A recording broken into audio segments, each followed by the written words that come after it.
Hello, everyone, and welcome to another episode of First Blood. I'm your host, Richard Lewis, and this is the Irreverent League of Legends talk show. We seem to be spawning lots of League of Legends talk shows at the moment, so thanks for tuning into ours for now, before we get crushed under the weight of other people's far superior efforts. In the meantime, we're going to soldier on, and with me, as always, are my co-hosts. You can see that we've got Brokenshard in the top right, live from the ghetto, it seems. This is not a ghetto. This is just my room. You've probably never seen me in my room before, but why are you so gangster, Ram? Why am I so gangster? Because when I was making my apartment, the interior designer was like, "Yo, listen, dude, you can get some really cool shit on the walls." He actually used the word dank wallpaper, and I'm like, "Yo, give me this thing." It says no more gray walls. I have no idea what it means, but I really like it. Well, you definitely don't have any gray walls, and coming from the child's ghetto, we've got Joshua Atkins. I gotta say that is a lovely background. Whose room is that? This is B Sin's room. This elephant here on the trombone, is that a trombone? Yeah, it's a trombone. I actually collabed with him on my mixtape. Buy my mixtape. But like, why are you in some child's room? Don't you find that a bit creepy? I don't know. It's just one of the rooms in the new house, and it's just kind of, this room was, I guess, there's like a moose over here playing the freaking bass that you can't see, but it's got the whole fucking band out here. Will the controversy surrounding Team Fusion never end, Josh? That's my question to you. But we'll come to that in a second. No stranger to controversy is one of our guests. It is the complexity manager, Kubz. I hope I've pronounced that correctly. Coach and analyst, not manager. Yeah. Oh, sorry, I apologize. Coach and analyst. I can't even get your fucking title right. But it's great that you're on. It's good to get a guest. Oh, well, look, here's the thing, dude. So we'll go straight in. We always have a little interview section with the guest at the start. So the first thing is, like, when I was researching a little bit about who you were, there's some really mean shit about you out there on the internet. I don't know if you knew this, but yeah, there's some bad stuff, man. Like, what happened, dude? Why do people hate you, man? What went wrong? I made some really silly decisions when I was younger. A part of it also, I played ice hockey, so I was really intense, didn't always translate well, and I was just a dumb teenager, so. What would you say is your biggest regret then? What's the one that, like, if we could delete it from the internet, which one would it be? You weren't expecting that question, were you? I would say the sex tape, right? I would say all of them, honestly, man. I don't think there's one worse than another. I think all of them have been bad in their own way. So if I could just do it all over, honestly, that would be great. Between 16 and 18, that 2-year span, I would love to take back and do over again. Oh god, I'd love to do that all over again. I'm old now.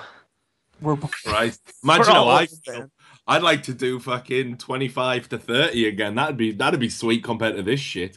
But anyway. So look, we'll get this out of the way and we'll start talking about actual topical stuff. But since you're here and we want to talk a little bit about complexity, look, I just wanted to sort of get your perspective on what happened with the whole, back and forth and the division into two teams. I understand there's probably some stuff that you can't tell us or don't want to tell us or whatever. So I think it's only fair, that we kind of put you a little bit under the spotlight. We generally try not to grill people. I mean, Ram does. I try not to. But it's fair. So I guess what the fuck happened to complexity is probably what everyone's been thinking for the last 6 weeks, right? How did you screw it up, Kubz? Every day when I wake up, what happened to complexity? How did I screw it up? No, I'm kidding. So to give a little context, basically after we lost relegation, which I don't think none of us thought that was actually going to happen, and then we got relegated, and so you got to take a couple days, right? You never want to act on emotion. At that point, the focus with expansion was obviously how do we get back in to the LCS? And so at that point, every player was talked to, and the discussion became very much, if you were in a position, what would you do to the team, and what do you think is best? And based on what these players said, which we're going to keep in confidence because that's trust that we have with players, but that was the basis of the initial decision, right? Where Probably was moved to the reserve roster. Now, then Robert comes out of nowhere and wants to step down. And I don't think anyone saw that coming. I didn't see it coming because, like, when I think about it, Robert had been around with West since January 2013, playing through amateur to get in. So he'd been doing this for 18 months. So I can understand being completely burned out. And so I think he wanted to take a break. So instead of just having arguably one of our most popular players, two of them decided to step down. We're left with, West, Kez, and Bubba as three. And then we signed Golden, and then we're doing the AD tryouts, which is when all the chaos type kind of started. And what happened then is every player publicly kind of discussed it a little bit. And the one that everyone kind of watched Robert talk about his stuff. The one people didn't really look at was Bubba. And Bubba kind of said it in his stream, he's really, really good friends with Prawley. Like, they were really good friends. And I mean, everyone has a good friend. And so although he wasn't happy with, Prawley being moved to the reserve roster, he said he thought it was best for the team. And Bubba was honestly, out of all the players I've ever seen in esports, I think he handled everything the closest to like professional. He was the most professional about it. Yeah. Like, he didn't complain, didn't whine. He just came back. And eventually it gets to a point where it's like, man, like, this guy's being such a good, like employee. Like, is there something we can do to like kind of work with him? And then Robert, gets his break, streams a little bit, and he's like, you know what? Like, I think I might want to keep playing. And so if Robert wants to come back, that's that point to me there though. That seems an insane turnaround in a short space of time to be like, I'm fucking done. I'm out. I'm gonna step down, voluntarily, stream a little bit, and now like, yeah, actually, you know what? I can play competitively again. Can you give us any insight as to why that like radical change took place in such a short space of time? Oh, I think one thing our team had is we were very passionate people for what we did. Like, I'm sure everyone's seen how crazy I got after one of those games.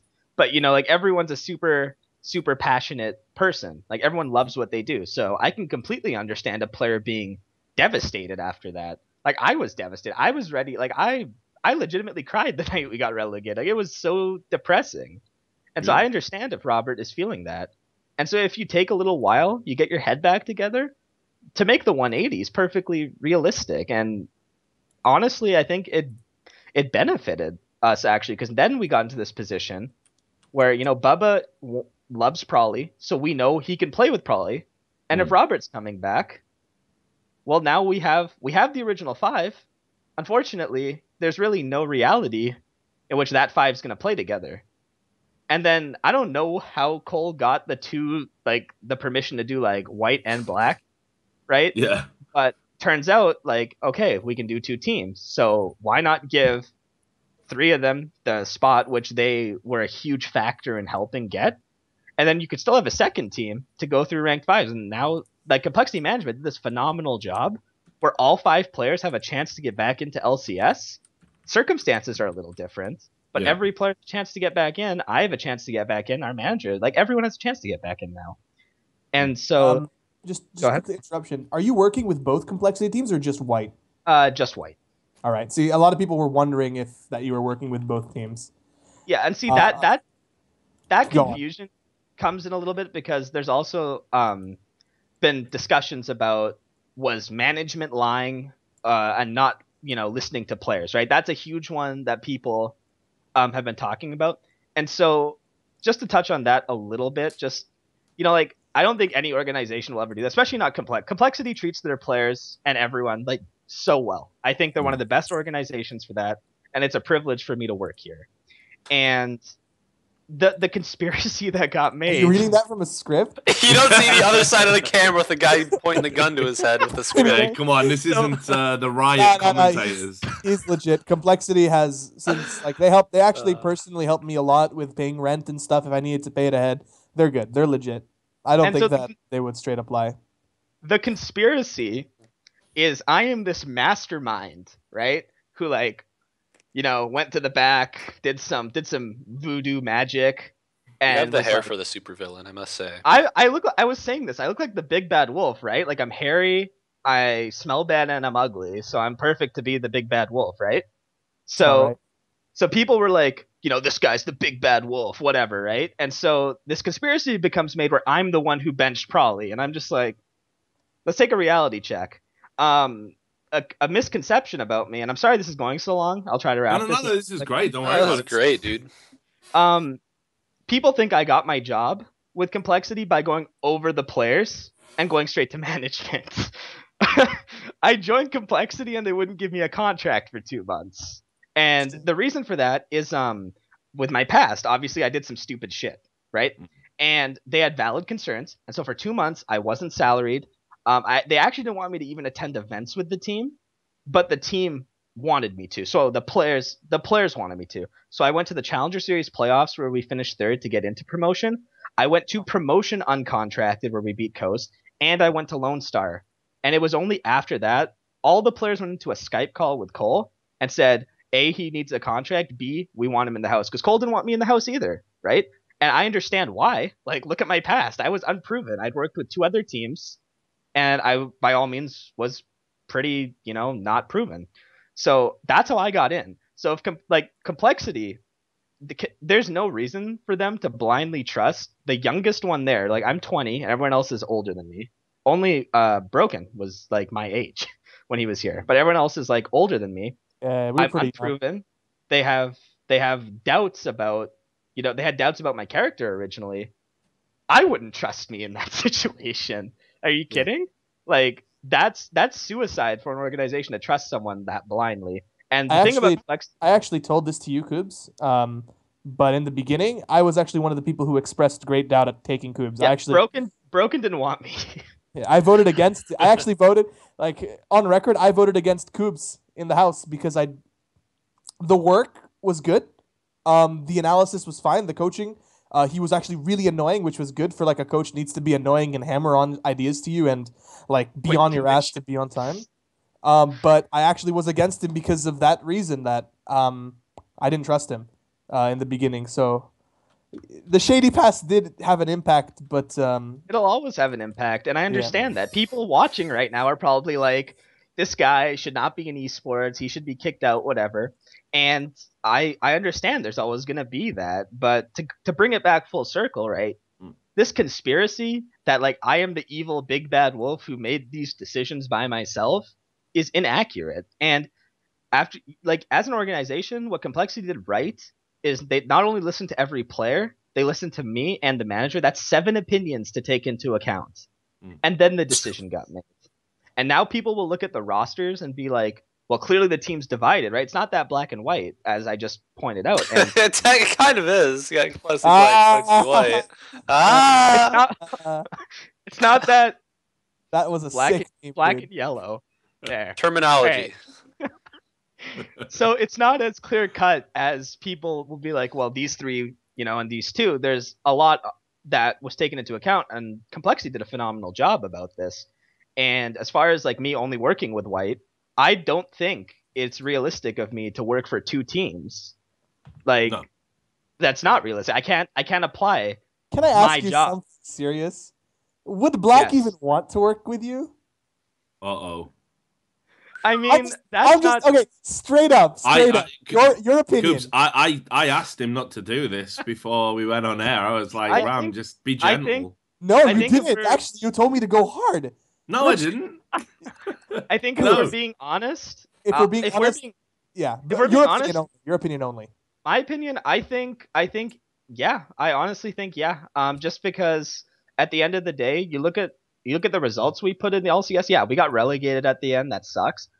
We beat all these teams we had no business beating at all whatsoever. We didn't even. Everyone thought we'd get 1 win, right? And we're in a playoff race. Yeah, we're in a playoff race until the second last game of the season, and it's like, okay, then we finish 8th because, like, no one besides us believed we would make playoffs, and so that we had this chip on our shoulder to prove. And I think if you look just on how we performed, I think either team, like, I wouldn't care which team I coach. I love all these guys. I like, even you, Ram. I still love you so much, but, like, with players, you have to have this relationship, right? And I had true friends on all these players are true friends to me. I could easily not play this game or be in esports. I would still talk to all of these guys. And so it's tough sometimes to separate profession from friendship. And so sometimes you will lose friends in this industry. But I think I could work for both teams. Unfortunately, like, I'm not good enough to coach 2 teams at the same time. I don't think it's realistic. I don't think you can do it. So that's why, White to me is a team that's up and coming. They don't like Black doesn't need the coaching as much. They have 3 proven LCS players. White's a team that's, three guys coming from Challenger. They need the coaching if they want to be a legitimate team. So that's where the resources are being allocated, and it's exciting. But yeah, that's basically it. Full circle is, my only question then would be which, what happens if the team? It feels like there's a bit more being placed on Black as being maybe the preferred team, maybe almost in the org. Do you know what I mean? I don't think so. I don't think that playing favorites is a thing. I think Complexity, the only concern is we want like an LCS spot for the organization, because this, like I said, this organization has such a rich history in esports. Like when I think of Complexity, I think of Counter-Strike 1.6, right? Like I think of like Trip with a Deagle on D Train, or all their dominance there. I remember Jason Lake with a suit. They've been around for so long. Them having the LCS spot as an organization is not only good for Cole, but it's good for esports as a whole because of all their past. Agreed. And so I think if you're looking at favorites, if you look at just the players, hell yeah, Black is the favorite. They're the superstars, right? My whole career has been based off joining teams and beating teams that no one believes we can beat. I did it with Skyline when we beat Cloud9 Tempest. Cole Black, we beat Coast to get in. We beat C9 in LCS. And now there's another obstacle with White, and I love this. Like this, I actually am happy that I get to coach another team, bring them up, and hopefully we succeed. And so that's motivation. And so that's really all I have to say on it before I go too crazy. No, that's good, man. I think that's cleared up a lot.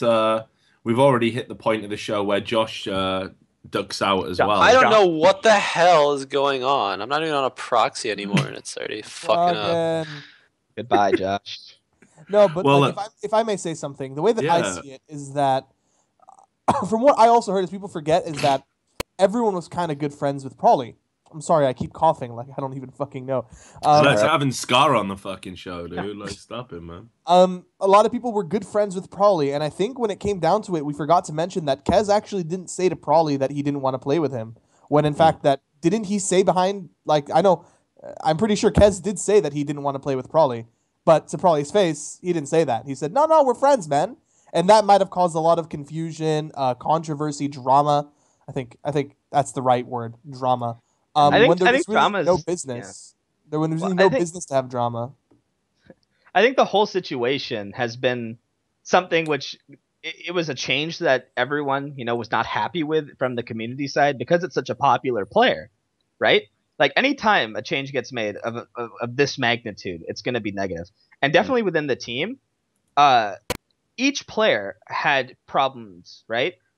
Everyone on the team had certain problems. To say that, player would talk behind someone's back like that, I'm not going to confirm or deny that, right? Each player has their own opinion. They're entitled to it. At the end of the day, the biggest thing to me is what Complexity did is they've given all 5 players, myself and our manager, a chance to get back into the LCS. And that's something that I am so grateful for, and I cannot repay at all. You guys look kind of shaky, though, in your first game. You guys feel confident against Curse Academy? Be honest. I think we'll get to that. Yeah. Let's save that. I will grill Kubz for this later on. Trust me. Yeah. Please save it. Like Kubz knows he's getting grilled. I promised it'd be a gentle grilling though, so please. But yeah, we will go in on him. Just don't go in dry, Richard. Don't go in dry. Three of us going in at once, like prison style. It'll be like the table. We're gonna break you. But so look, appreciate your candor there, Kubz. But you're not the only one that's had some controversy in the not too distant past.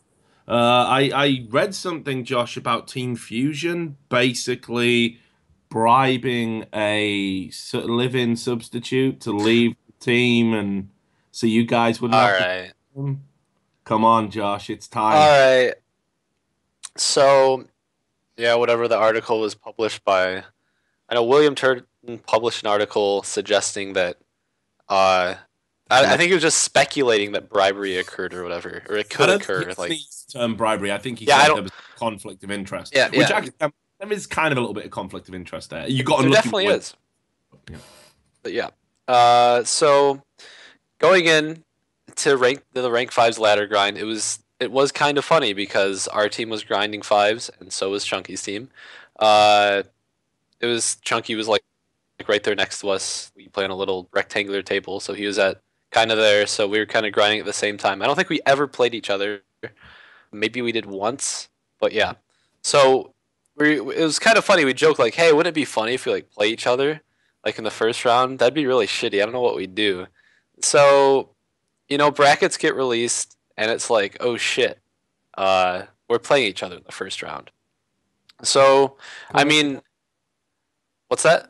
Coincidentally, you end up playing each other in the first round. Coincidentally. I mean, you can speculate whatever you want, but like the brackets could have changed at the last second anytime. This was not planned. So, all right, Chunky's team was not practicing like at all. They were not scrimming. Their AD carry had just left for Zenith, so they're in the process of finding an AD carry at this point.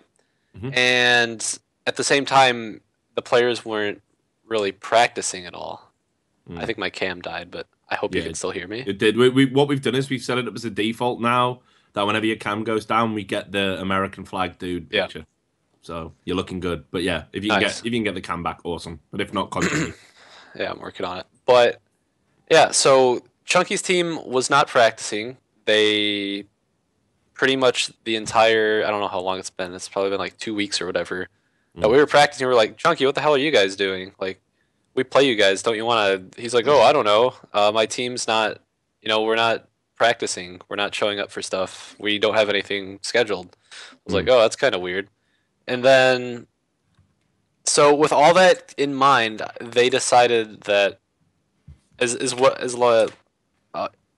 to go along with like Chunky being a sub for us, they decided they didn't want to play because they didn't think they'd stand a chance or whatever. They hadn't put in any effort. So yeah, they just didn't want to play because it could potentially screw over Chunky. I know there's something. Can you still hear me, by the way? Yeah. Keep going. I think this is a Skype bug. It's not you for a change. Yeah.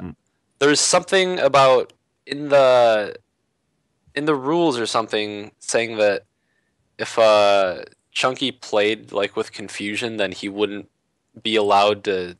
It had something to do with contracts because he was contracted with us, but he was playing with confusion.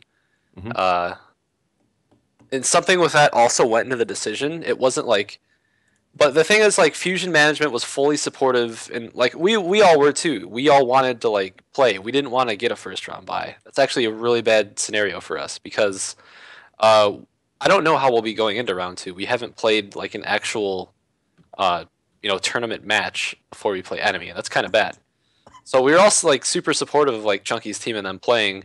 It's just it didn't pan out for them. They didn't end up playing. So yeah, as much as I can say is like all I can really say is like take my word for it. We didn't bribe him. It's just like, and my only like argument that as to why we wouldn't is like there's no point for us to do it because we need the practice anyway. We need the experience, especially playing as compared to just scrimming all day. There would be no point to us doing it. Yeah. So my next question then would be, I think some people might draw a link between Chunky and their situation at Confusion, and obviously the news about Gleeb, the unfortunate news about Gleeb that his medication has left him unable to play. So, I mean, obviously that's an unfortunate turn of events. But again, you had no inkling that was coming prior to it actually happening. No, and that's kind of like when this all went down, we were all kind of thinking like, oh shit, people are just gonna assume the worst, So, pretty much, this did all pretty much go down around the same time, and Gleeb had been really struggling with the medication and whatnot. shortly after Chunky's team, this is actually decided pretty early on in terms of when it was announced. It wasn't announced like the day before that they weren't playing. I'm pretty sure Chunky told us like 5 days before or something that like they were forfeiting. They couldn't field the roster. So as far as the timing went down, we had been still scrimming with Gleeb about 4 days after the whole Chunky's team was not playing incident happened, or we had been told. And so Gleeb had been having problems just mentally, really, for scrims. Holy crap, Skype is like freaking out. I don't know what's going on. Can you hear me? I can hear you. It's just the cameras, dude. It's just drop in and drop out again. So what were you saying in the end was choking Gleeb? Oh my god. No, but basically, I can't get too much into it because I don't know completely what Gleeb's dealing with. I just know it's some sort of bipolar disorder. Basically it was severely affecting our scrim time. It had gotten to the point where it was affecting scrims to where it wouldn't even be worth scrimming because Gleeb was so tired. He had some problems like just sleeping because I believe with his bipolar he wouldn't have swings and like he'd be in a shitty mood and he'd be in a great mood. He'd just have normal and then really big highs. So these highs would push him to do things that like he probably shouldn't be doing, like staying up for 34 hours straight or something like that. And classic.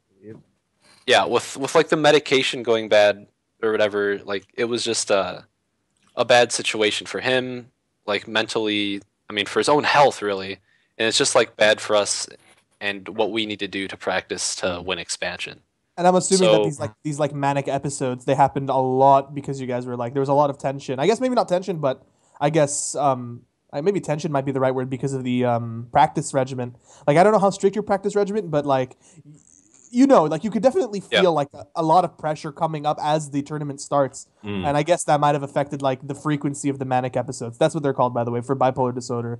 And I guess Gleeb just, like what you said, just overworked himself maybe a bit. Yeah, I mean, Gleeb, he's like one of the hardest working people I know. He goes above and beyond like what he needs to for the team. And even still, he's still helping us out. He's still sitting in, watching scrims with the coaches, trying to give Chunky advice on like helping him play. It's not a situation where we're just like turning a cold shoulder to Gleeb. It's honestly just where we feel it's better for both parties if we do it right now. We feel we'll have a stronger chance preparing for expansion with Chunky, despite him not being like really a support main. And it'll also be better for Gleeb regulating himself in hopes that he can get himself prepared to play when we need him to play. So I mean, moving forward, I mean, again, let's say, because this is where and this is like a super awkward question. I wouldn't even answer it if I was you, actually, Josh, in fact. Yeah. But let's say you guys do what a lot of people are rooting for you to do, get into the LCS, and for the most of the tournament, it sounds like you're going to be using Chunky. Yeah.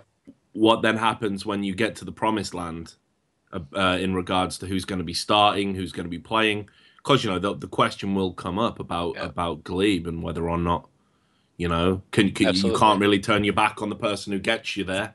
But equally, he only stepped in because somebody wasn't well enough to play. So,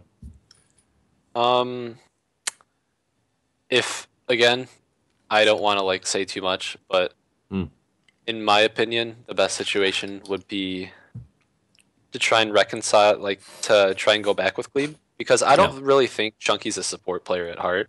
He's extremely talented, and I think he's like he's a mid lane player. And I think he's like going to exceed there one day. He's very young right now. So I think it'd be a little unfair of us to ask Chunky, like it's all going to depend on how it goes. Like if he performs well and he enjoys it and we enjoy playing with him, like especially it really matters in the matches. Like scrims don't mean a whole lot, but like if it gels in the matches as well, maybe we long-term end up with Chunky. I don't know. I personally don't see that as a high chance of happening. I see a much higher chance of us going back with Gleeb, and there's also a chance that neither are an option, and we might have to reevaluate. I don't know.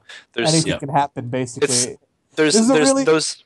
Yeah. It's a hypothetical that's hard to answer, man. Yeah, it's a hypothetical, and the two variables being how Chunky gels and how Gleeb is feeling.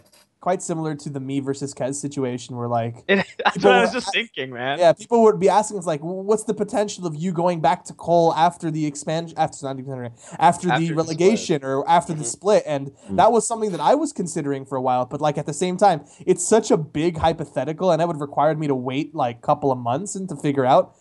Like you can't really make an what's it called? A fair assessment. A fair assessment at the time when there's so much to go. Like another one, for example, me joining Copenhagen Wolves. I was initially meant to just play that week and go home. Yeah. And in the end, stayed for 3 weeks. Like no one, not even me, expected that to happen, but it did. Hiding in the pantry. Well, actually, with pantry memes. To touch on that is like, not only is there could be a completely different team dynamic with a different player that is not accounted for right now. You know what I mean? So there's so much to take into account that question is just like you have to wait and see, and that's the tough part. Yeah. So I think we've covered all of the drama. Are you happy with that, Josh? Are you happy that we've killed all the fusion drama? I kind of want to sum it up. Just because definitely. I think I was skewing a little bit. Pretty much TLDR. We're going with Chunky for now. Gleeb needs to get himself where he needs to be for like his own health, for his own good. And we're all rooting for him. We're all rooting for him, especially us here at Fusion. And he's rooting for us. It's like it's mutual. Like we're not throwing him under the bus. We still want him to succeed. We want us to succeed. You know, obviously even more. It's very crucial that we get into LCS, and we feel this is the best step to take to it. And in the long run, we all win. Yeah. Before we go on to the next subject, I just want to point out that since Twitch chat is down, over on the EUS server, there is a chat room called First Blood, capital F, capital B, no space. So it's like FIRSTBLOOD. There's a chat room there where we're all hanging out and talking. So it'll be like a sort of like pseudo Twitch chat for a while. There's all the spam and the disgusting toxic comments in there. So it's just like home. So if you have an account on the EUS server and want to join the chat, it's First Blood, no space. Come on down. Well done, Ram. That was fucking pretty sweet. Nice. I didn't make it. Nitrous tweeted at me. No, but I mean, just the way you introduced it and everything. This is like that was nice. I like that. Yeah. Wow, I'm actually joining because of that. I actually pulled that out of the pantry. Professional Ram, dude. Professional Ram. The pantry. So look, man, here's what we'll move on to. I mean, first of all, I'll say, obviously, you know, we've had Gleeb on the show. Got a lot of love for the guy, and you know, sincerely hoping he's feeling better real soon.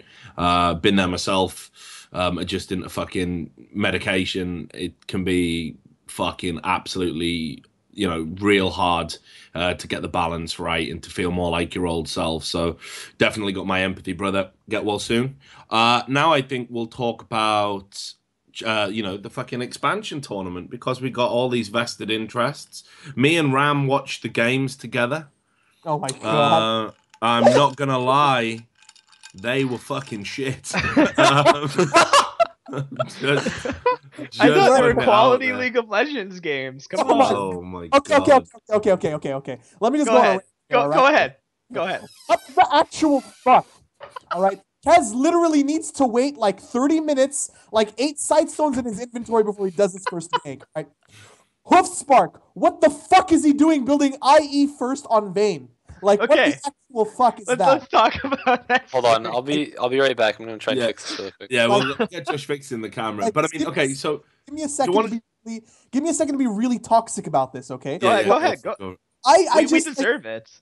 Like, okay. Golden Glue, what the fuck were you doing? Flashing on the Aurelia under turret. Like, what was this? Okay. Like, I love Golden Glue. I love Westrice. Like, the guys on your team, they're great guys. But like, those plays, I agree. They were very silly. I'm not. Okay, you guys looked hella shaky. And I'm really hoping that you guys put up a good fight against CA, because personally, I think they're heavy favorites to get into the LCS overall and to actually do well in the LCS. But like, come on, those games were fucking cringe.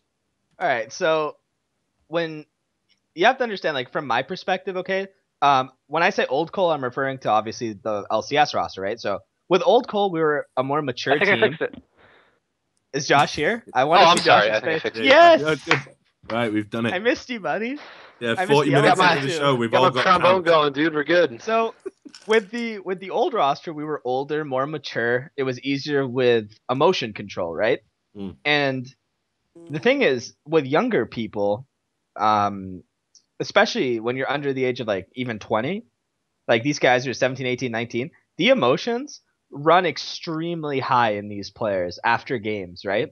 And sometimes it's hard to bring out the same intensity every game sometimes. And that was kind of a problem, right? Because game one was, we gave up one dragon, we almost scored. It was really clean. Yeah. Game one was clean. Game two, it was honestly like just stupid things that a good team would never do. Like that, for example, the play Golden made. Oh yeah, obviously sorry, that's excuse me one Go second. ahead. Rod of Ages Oriana. We lost to it. Stop. Rod of Ages Oriana. I couldn't even believe that was happening. Now I'm a fucking scrub, and I was thinking, Rod what of the fuck Ages is going on there? Like, Oriana. Let me. Okay. Like, this shit doesn't happen in the I know. worst of horror movies. We Okay. lost to this. I want you to understand how I felt when we lost to this. Like, my window's like 20 feet up. I was ready to just jump out and just like be like, yeah, I'm done. But like, no. On a serious note, game one was clean. Game two was a good learning curve, honestly, because if you don't bring the same intensity every game, stuff like that can happen, right? Yeah. And so even though we lost, the way I view that game is it's like when we beat C9, right, the first time, yeah, we beat them, but it's like later, who the fuck cares anymore? Besides the guys who are on the team, because it was an awesome moment, right? There's not many people who care anymore. So the way I view that game is, yeah, you know what? We lost. That's really not a good thing. And we need to look at that. But it's more so about the mentality before the game and making sure they're all focused and in the correct mental state. And then game three, we slaughtered them.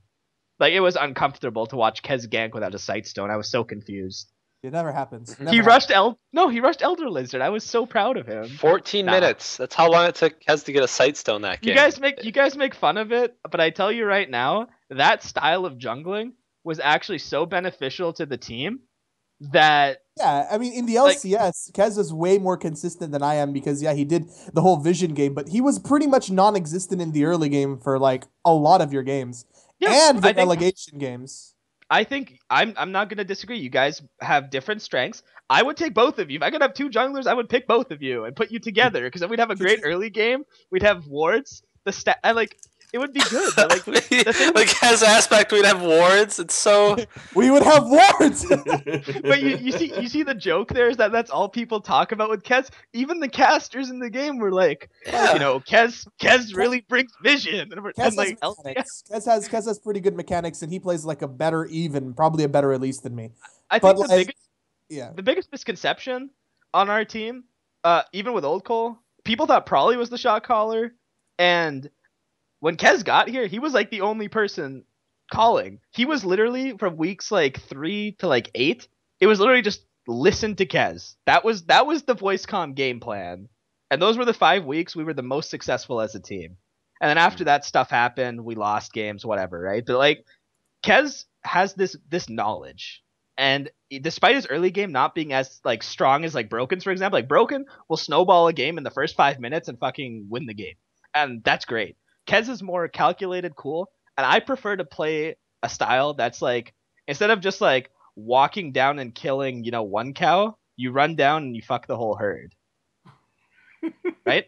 Wait, what? So instead of running down, you need to cut it out with your. Sounds like being back in Wales, man. Like it's like fucking one cow, throw the bowl of poop on all of them, like. Okay, oh my God. I know, just need work, don't they? Yeah, really... so if we can move past the animal fucking for 5 minutes, that'd be nice. We could just get past the bestiality. I'd feel better about the show. No, but like I know what you mean. Like those games were a little bit cringe, but I'm not gonna lie, I didn't see much difference from LCS to that too. Old Cole to that, except for I think that the new champions fit West better than before, and he actually can play Rumble now. Like unlike before, those were fun days. But, like, I think that Golden Glue and Prolly are a lot alike in a lot of different ways. I guess Low Pally and Bubba are similar in a lot of different ways, and I guess impactful is Robert Light in a lot of ways. Yeah. The biggest difference is not mechanical. I think mechanically, honestly, they're very, very similar. I think the biggest difference is the LCS guys, right? Like probably because Bubba right now possess higher game knowledge. And I expect that after the split we had. If they don't have higher game knowledge, like I did something wrong and they did something wrong. I don't know, dude. Golden Glue and Low Pally, they went to Wembley. Just saying. Yeah, they got the international experience. The Wembley experience, man. I had to throw that stupid inside joke in there. You can continue. Yeah, I'm good. They're probably watching right now. Like, damn, Josh is good. But the thing is, like, game knowledge is the biggest thing, and that's the difference between LCS and Challenger. Challenger teams are just like, to be quite honest, they're mechanically solid, but unless they have a coach who knows what they're doing, they're not gonna do anything. And that's why these Challenger teams who have these like established coaches or former pros, those are the teams that succeed, right? These teams that are just mechanical players and they bring out like some random person, they're gonna have a tough time because they can't play the map. They don't understand how to control vision. They don't understand pressure. They don't understand anything when it comes to that side of the game. And I know that because Broken, you remember when we went from Challenger to LCS? Holy shit! Oh my god, Challenger was so easy. Challenger was like, okay, it really wasn't. We got third, man. We got third in the playoffs. But the point being, we were like, okay, we're just gonna fight now and win. That was our game plan in Challenger. And then like we had to learn. No. We tried that. We tried that, and it won us like maybe 80% of our games and lost us 20% of their games. And then we did elaborate strategies and like tried to outthink enemies, and we had like 2 super clean games against Cole Red, and that was good. That's kind of the difference. It's like when you outthink the other Challenger teams, and with no offense to them, I'm not saying that they're stupid. It's just that with a proper coach and like actual game knowledge being put in, you become like just smarter. And I mean, that's kind of, in my opinion, that's how Challenger teams, that's how they win games. It's not because they're mechanically better, just because they're smarter. Like at that close, like the top 3 Challenger teams, no one is really like more mechanically superior to others. Just the ones that are smarter are going to win. The other thing, Challenger teams do some really stupid shit and don't get punished for it. Oh my god. Oh yeah. Like, okay, so in LCS, if like I had a support randomly walk into my red side jungle, that guy would be dead. In Challenger, in like every scrim, I'll watch a support like walk in blind, get down like 3 wards in a pink, and just la-di-da out, and everyone will just be like, we didn't know he was going there. Not even that. Let me just give you like a very small example. Say you had a Nami, okay? And Nami wants to play as aggressive as possible until 3 minutes into the game, when the jungler can start ganking.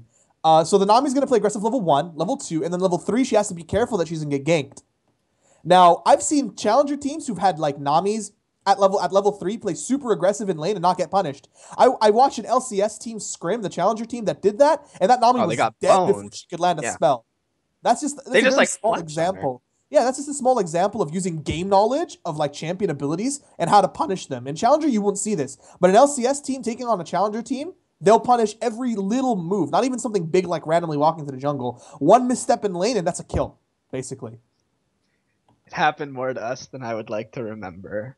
I'm saying Nami because she's very popular now, but yeah. So moving on from the complexity games, we can come back to those in a moment. Because I made some notes while I was watching the tournament, and a lot of them are just insults, actually. But I'll try and fish through what we can read out on air.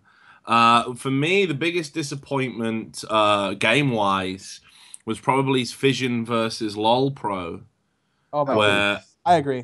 Yeah, I think that, and I'll tell you why, and I know you'll be able to appreciate. Well, actually, you know, we're all junglers here. I'm a jungle main. I'm probably about as good as Brokenshard. Josh is a jungler.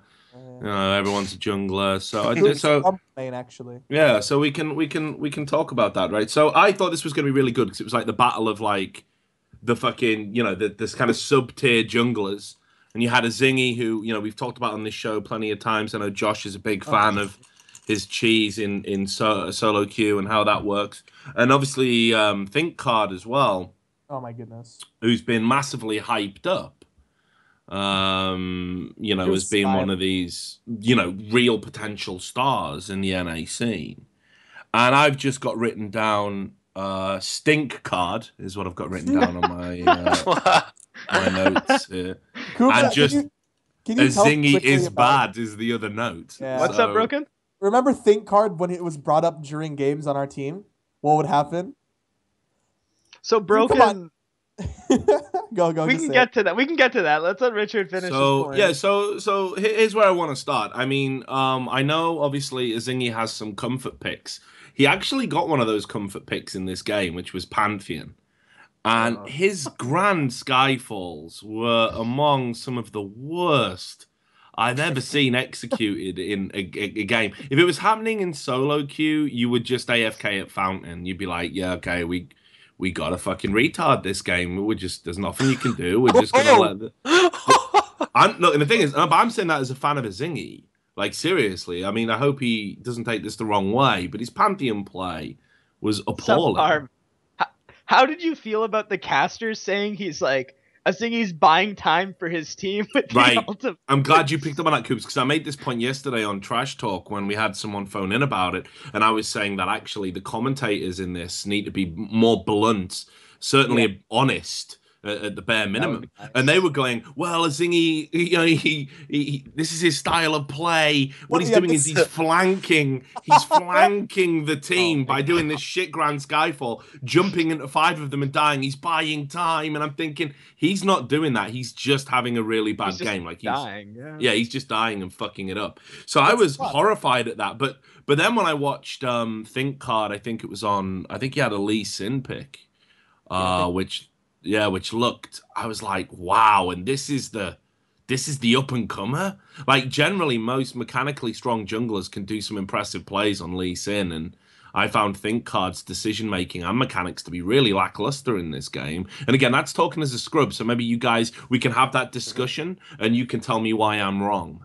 So I'd like to say something about Think Card. Yeah, go ahead. But first, Kubz, I want you to talk about what happened, so go for it. Okay. You mean the Think Card situation on our team? Just Think Card in general and what my opinion is. Okay, so you know very well. Broken's opinion on Think Card is, if it was ever brought up to him, like Think Card or who he was, Broken would get up and leave the room. He would literally just leave the room and he would refuse to scrim. What? Because they picked him over Broken to sub for EG the week Robert subbed in the spring splits. I got so salty. PJ Salt, boys. I got so salty because, like, I thought I would have loved to sub for EG. That would have been fucking great to play in the LCS. And then they picked, like, Think Card, who I dumpster this kid every game in solo queue. And no offense to him, like, he played pretty bad in those games. And, like, he had some good games with CLG when they played. Oh, dude, against us, that was such a good Lee Sin, man. Hotshot in the GGs, he had some good games. But, like, I think people overhype this guy. I think his stock is rising. Like, Think Card is good because everybody else on NA is bad. Like, all the other challenger junglers just don't. I have another perspective on the whole thing. Let's get Josh in. The thing about Think Card is he's been handed so many fucking win-win scenarios that I think his value is kind of inflated. So he's subbed twice now for LCS teams where it doesn't really matter if he wins or loses, because you can't blame him because the situation's already shitty. Back with EG where they had I think didn't they have like everybody but Crepo? It was Crepo, Robert, Think Card, I forgot the rest. Inox and Cobalt. So, like, nobody really gave a shit if they did poorly. So it's like, even if he played like shit, nobody would really turn a blind eye, because whatever, the whole team played like shit. But if he made good plays, holy shit, he almost carried this team of no-names against an LCS team. This guy's amazing. And that's kind of what he did when he subbed for CLG. He had some really good games. I think he played really well. And a lot of that was because the pressure was off. Like, it didn't matter if he played bad. It's okay. But then... fun. Yeah, I mean, he's there to fucking have fun, and when you're having fun, like, you're playing your best. But now that the pressure's on and his team's at stake, Team LOLPro, like, if they lose, he looks bad. I think the nerves kind of started to get to him. He's very known for his Lee Sin, and I'm really surprised he even got his Lee Sin. And he didn't, I don't think he really wowed when I think this was everybody who was expected to go through, this was their game to show off. This was their only game that they were going to get this entire tournament to show off. And I think it was lackluster in terms of I think their exact words were Think Card failed to impress. And maybe I'm just letting a little bit of emotion to get out because, like, okay, Think Card isn't actually terrible, all right? He's challenger material. But I think that people overhype him because of what you said. Like, if he makes bad plays, it's like probably a missed call. He lands one insect. Holy shit, that was the greatest thing ever. Yes, like, I've literally never seen that. That happened. Yeah, that I happened at never seen that in the LCS. history of Dota. Like that, it's like the next. It's like Jesus fucking opens the gates to heaven and fucking tits fall down from the sky. Like that's kind of like the reaction to it. What happened though is okay. So we played CLG after LMQ lost to Curse. So we're like this depressed group of people who just got eliminated from playoffs. We're like, guess we'll go play CLG now, guys. And ThinkCard played phenomenal. And I think if you're only basing it off that game, right? Because people look at like each time there's one LCS game that sticks out: C9 and against us. And those are the two games people make assumptions on. People in esports, specifically the community, tends to have a selective memory. I'm learning this very, very quickly. Is they have a very selective memory, and so that's why people think, and he is a good jungler, but he's not great. His decision making isn't there, and it's inconsistent. His mechanics, they're above average, but I wouldn't hype him as a mechanical god. I would say he's a strong mechanical jungler. Like I can see him making good plays, but it's not at the level of like Insect, I guess. I mean, I don't know. I think I don't want to overstate it. All I really have to say about ThinkCard is I think he's a really good challenger jungler. I think he's like I hope he really steps good. up, man. And I think he has room to grow, but my opinion on the whole thing is his stock is inflated, given he's been given opportunities, a lot of win-win opportunities. So I think he is a little bit overestimated, and people do expect probably more than they should out of him, but he's still a fantastic jungler. I mean, even in that, is that LoL Pro in general, I expected them to do a lot better than they did. Like, I just think about the players on that team. Like, Wiz in Challenger, when he was playing with you guys, or just in general, Wiz was really fucking good. And a lot of people say that Wiz's biggest issue wasn't that he was necessarily a bad player, but he just couldn't translate those Challenger games / scrims, he was bringing too passive it into the LCS. Yeah. Like, he just played different. And I thought Wiz was a really good AD carry, and I was like totally on board the Wiz hype train when Ghost picked him up. And then you got Yusui, who's actually also a really fucking good mid laner. He played with you for a little bit on Team Gyrations, and like mechanically he was really good. He just maybe had a little bit of a bad attitude just a couple times, or his decision making wasn't too good, but he was good. And he got flares. Like, I duo queued with flares like all the time when I was in NA. He's a fucking great top laner, mechanically. Yeah. And their AD carry, their support's Keith McBrief, who, like, he's a great AD carry for solo queue, mechanically really fucking good, and he translated to support, I guess, quite well. Maybe not like a support god, not necessarily like, I wouldn't compare it to Yellow Star going from AD carry to support, but it went better than expected, I think is the right way to say it. And I think he fits. I think, he fits it. And I just expected LoL Pro to be this dark horse, or not necessarily a dark horse, a team that had an actual good chance to make LCS. And they performed a lot worse than expected, or definitely a lot worse than they should have in that series. And I don't think I'm the only one to think that way. No. I mean, I agree. Zingy's team was kind of, they've upset teammate before. It's like, and a Zingy team is kind of something that you never really know. But the thing is, Zingy didn't get his best kind of wild card picks. Rengar and Fiddlesticks, those were both banned. So really, a lot of the wild cards were thrown out. So you're kind of able to play a Zingy's team head on. And if you struggle in like a 35-40 minute game with that team, not a great sign. They were granted. I think Zingy's team was a little better than the teams that they were expected to lose, like the Call Gaming team and whatnot. They were much better than those teams, and like Coast played and Enemy played. But they were not a team that should be beating LoL Pro if LoL Pro has any hope of getting into the LCS. Like LoL Pro definitely needed to make a statement against them to win me over. But I mean, I don't know. They're just kind of there for me. I talked about this. Yeah, maybe it was a bad day, but I talked about this with a few of the players, and it was like actually the people that kind of stood out a bit more as having a little bit more about them weren't teams like with LoL Pro who come in as kind of dark horses for the tournament, but it was guys, like Final Five and people like that. Actually, people who've been active in the kind of ranked fives ladder.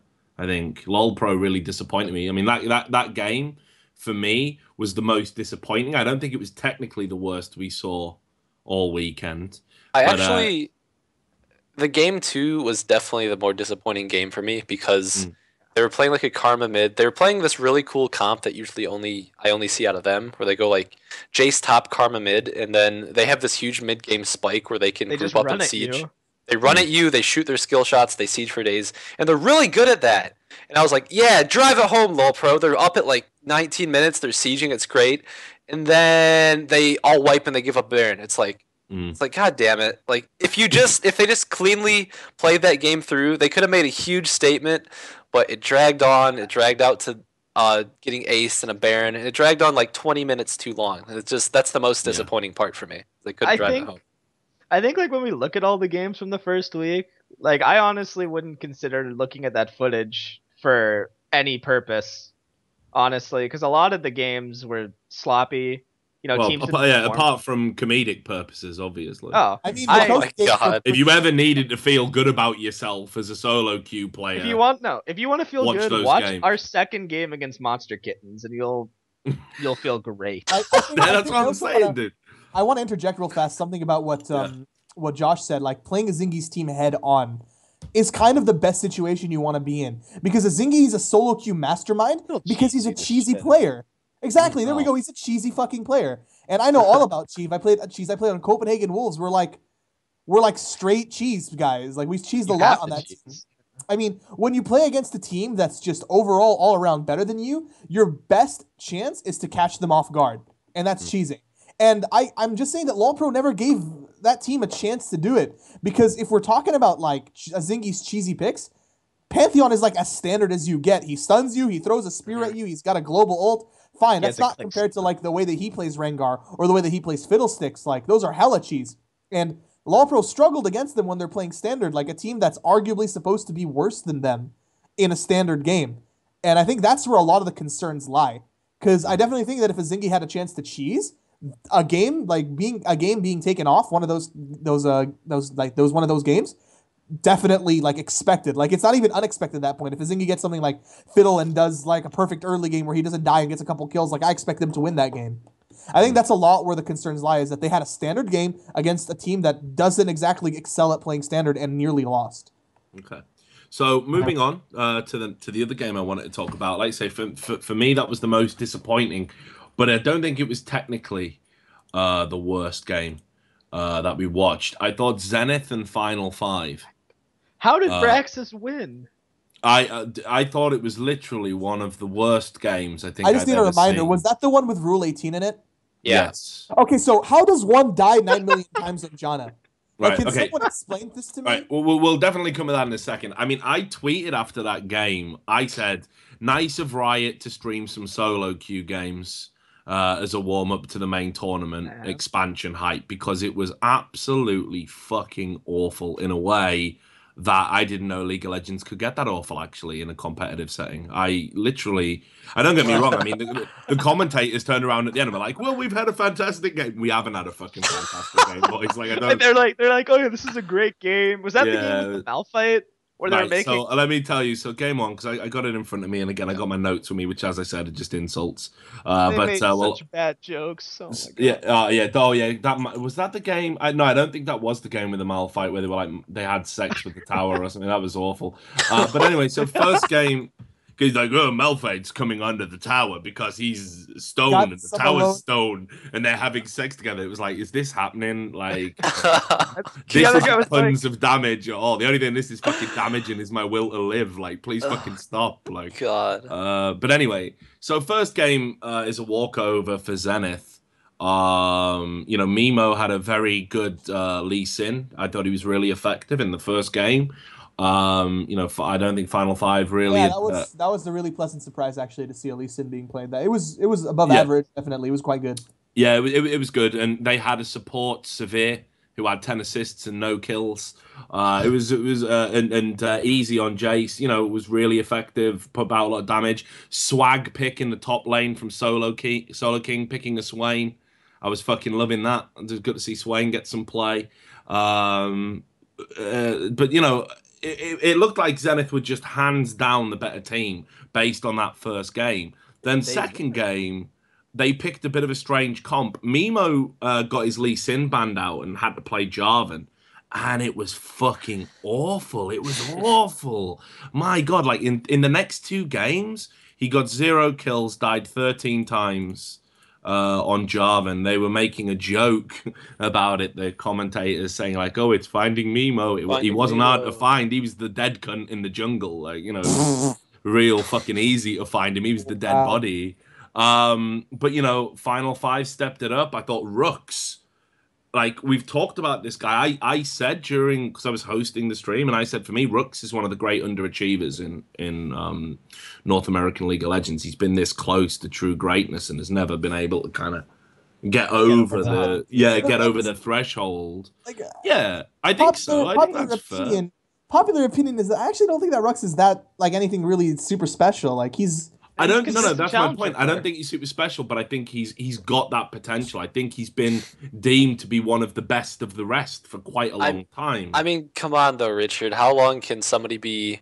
No, I agree with you. And this is why I went into that game, this series, writing him off and just being like, Rooks is gonna, and he got fucked by Swain in the first game. His Aurelia was bad. I think he went second item last Whisper. It was awful. Aurelia should be Swain, dude. Aurelia should be. Oh yeah, I know. And he got fucked. So I was like, classic Rooks. It's gonna be, it's gonna be just feed lane. Yeah, it's all over by the shouting. But then what he realized was, if I pick tanky champs who just will not die, this creates an element where Zenith esports are going to throw. And his Maokai in the second game was absolutely key to victory. He got so tanky so fast. He won lane, transitioned to picking up a very, early Frozen Heart. And he just didn't fucking die. And for some reason, every team fight, Zenith were like, yeah, let's kill the Maokai. It's like, are you fucking for real right now? Like, with his ult deployed as well. Tank. It's a treat. Cut him down. Easy. Yeah, it was like he had his Spirit Visage as well, so every time his passive went off, the heal was insane, and they just kept focusing him. And he pretty much won him that second game just by virtue of standing in the way and not dying. He went 4-1-18.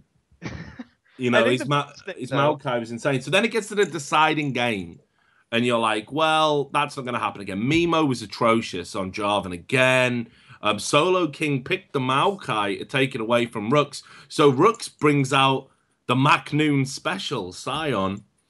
Oh my God, what I cannot say enough bad things about the way he played that Scion, but it worked. Well, no, but anyway, it worked somehow. So that's enough about me rabbiting on about things I obviously don't understand. Tell me about that game, because it was awful. It was a really awful series. All right, our expert NA analysis, go for it, Josh. The first thing, I don't know a whole lot about Zenith or Final 5.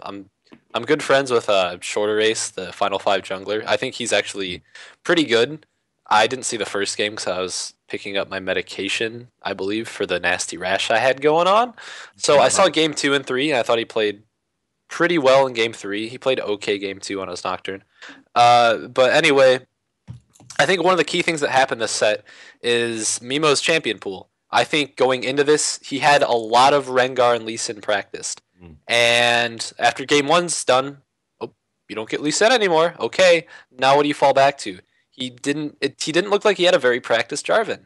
And Jarvan was one of his fallback picks, wasn't comfortable enough on it, really didn't make that big of an impact. That's a problem. And it's a trap that some people tend to fall into. They see, okay, in scrims, I'm really good at this champion. All right, keep first picking it. It's up. I'll keep playing it. Yeah, we're just stopping scrims. And it's like, oh shit, what do I do when I don't get in an actual game? What do we do, guys? That's kind of what it looked like for me with Mimo and the rest of his champion pool, because he does play a pretty good Lee Sin. I think his Rengar's pretty good too. I don't know how the bans worked. I know Shorter Race got it game 3. I was probably banned game 2. But yeah, his Jarvan was not up to par, and I think that was a big problem for Zenith. That's actually something I actually want to talk about, is that Shorter Race impressed actually a lot in the third game with Rengar. Like, I had no idea who this guy is, but a lot of people are like, oh, Shorter Race is Rengar, Shorter Race is Rengar. It's up there. It's up there with, it's up there with like Inori, and like people like overhype Inori. Like, I think he's an above average player, but he's not like the second coming of like Jesus Christ. Honori is the best Rengar in North America. Okay, yeah, right but like I meant like overall as a jungler, and like people were like, Shorter Ace has got a great Rengar. It's like almost as good as Honori, and I'm like, I've never heard of this Shorter Ace guy. And I was watching, and I'm like, yeah, this guy actually plays really good. And that's kind of like one thing that I actually noticed is that we're a lot, even on the teams that were losing. Just for example, Shorter Ace, he actually won. There were some players who did impress, like Arc Second actually played pretty decent, even though his team ended up losing. I think he lost, right? I'm making sure I'm not talking out of my ass here. I personally thought Solo King played pretty well the whole series too. My opinion. Like, yeah, even though the teams are like absolute trash, like and the games were pretty shit, some players played pretty well, like a lot better than I expected them to play, for sure. For teams that I had no idea who they were. I actually think. Go for it. All right, I think like what's cool about expansion so far is like even though like you're saying like some of these teams are like really bad, we're seeing some players that we did not know existed and they're making an impact. And I think that's like the really cool thing for me at least is like watching these players who I had an assessment of and an idea, watching them play and being like, damn, my assessment was kind of off on this guy. I need to reevaluate. I have made a list of positive stuff as well. It's no a lot shit. Really, Richard. It's that probably can't read it. It's yay big. No. It's good. It's not as minute as you would expect. I mean, I think it just pays to bring up the discussion that people keep bringing up that NA has no talent pool, because clearly we're seeing some players who do have some talent.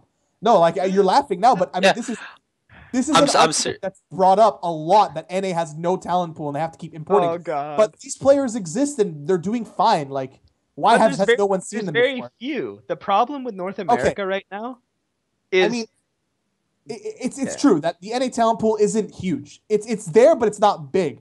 But I think people were just not interested enough to find these players and just ended up saying that like, all right, this entire list is garbage. I don't agree with that. I think the bigger problem in NA is the players are there. The orgs don't want to fucking waste the time developing them because there's no infrastructure. All they care about is winning. It's all results oriented because there's no structure in North America. I agree with that, dude. Like TSM tried with the Gleeb. Gleeb didn't pan out fast enough. They're like, fuck that, we're gonna get a Korean Let's Play. Get your ass in here. I guess they're trying. And they threw out all that cash money. Right? They're trying again with Santorin. And I actually commend them a lot for it, is that they're trying again with another player.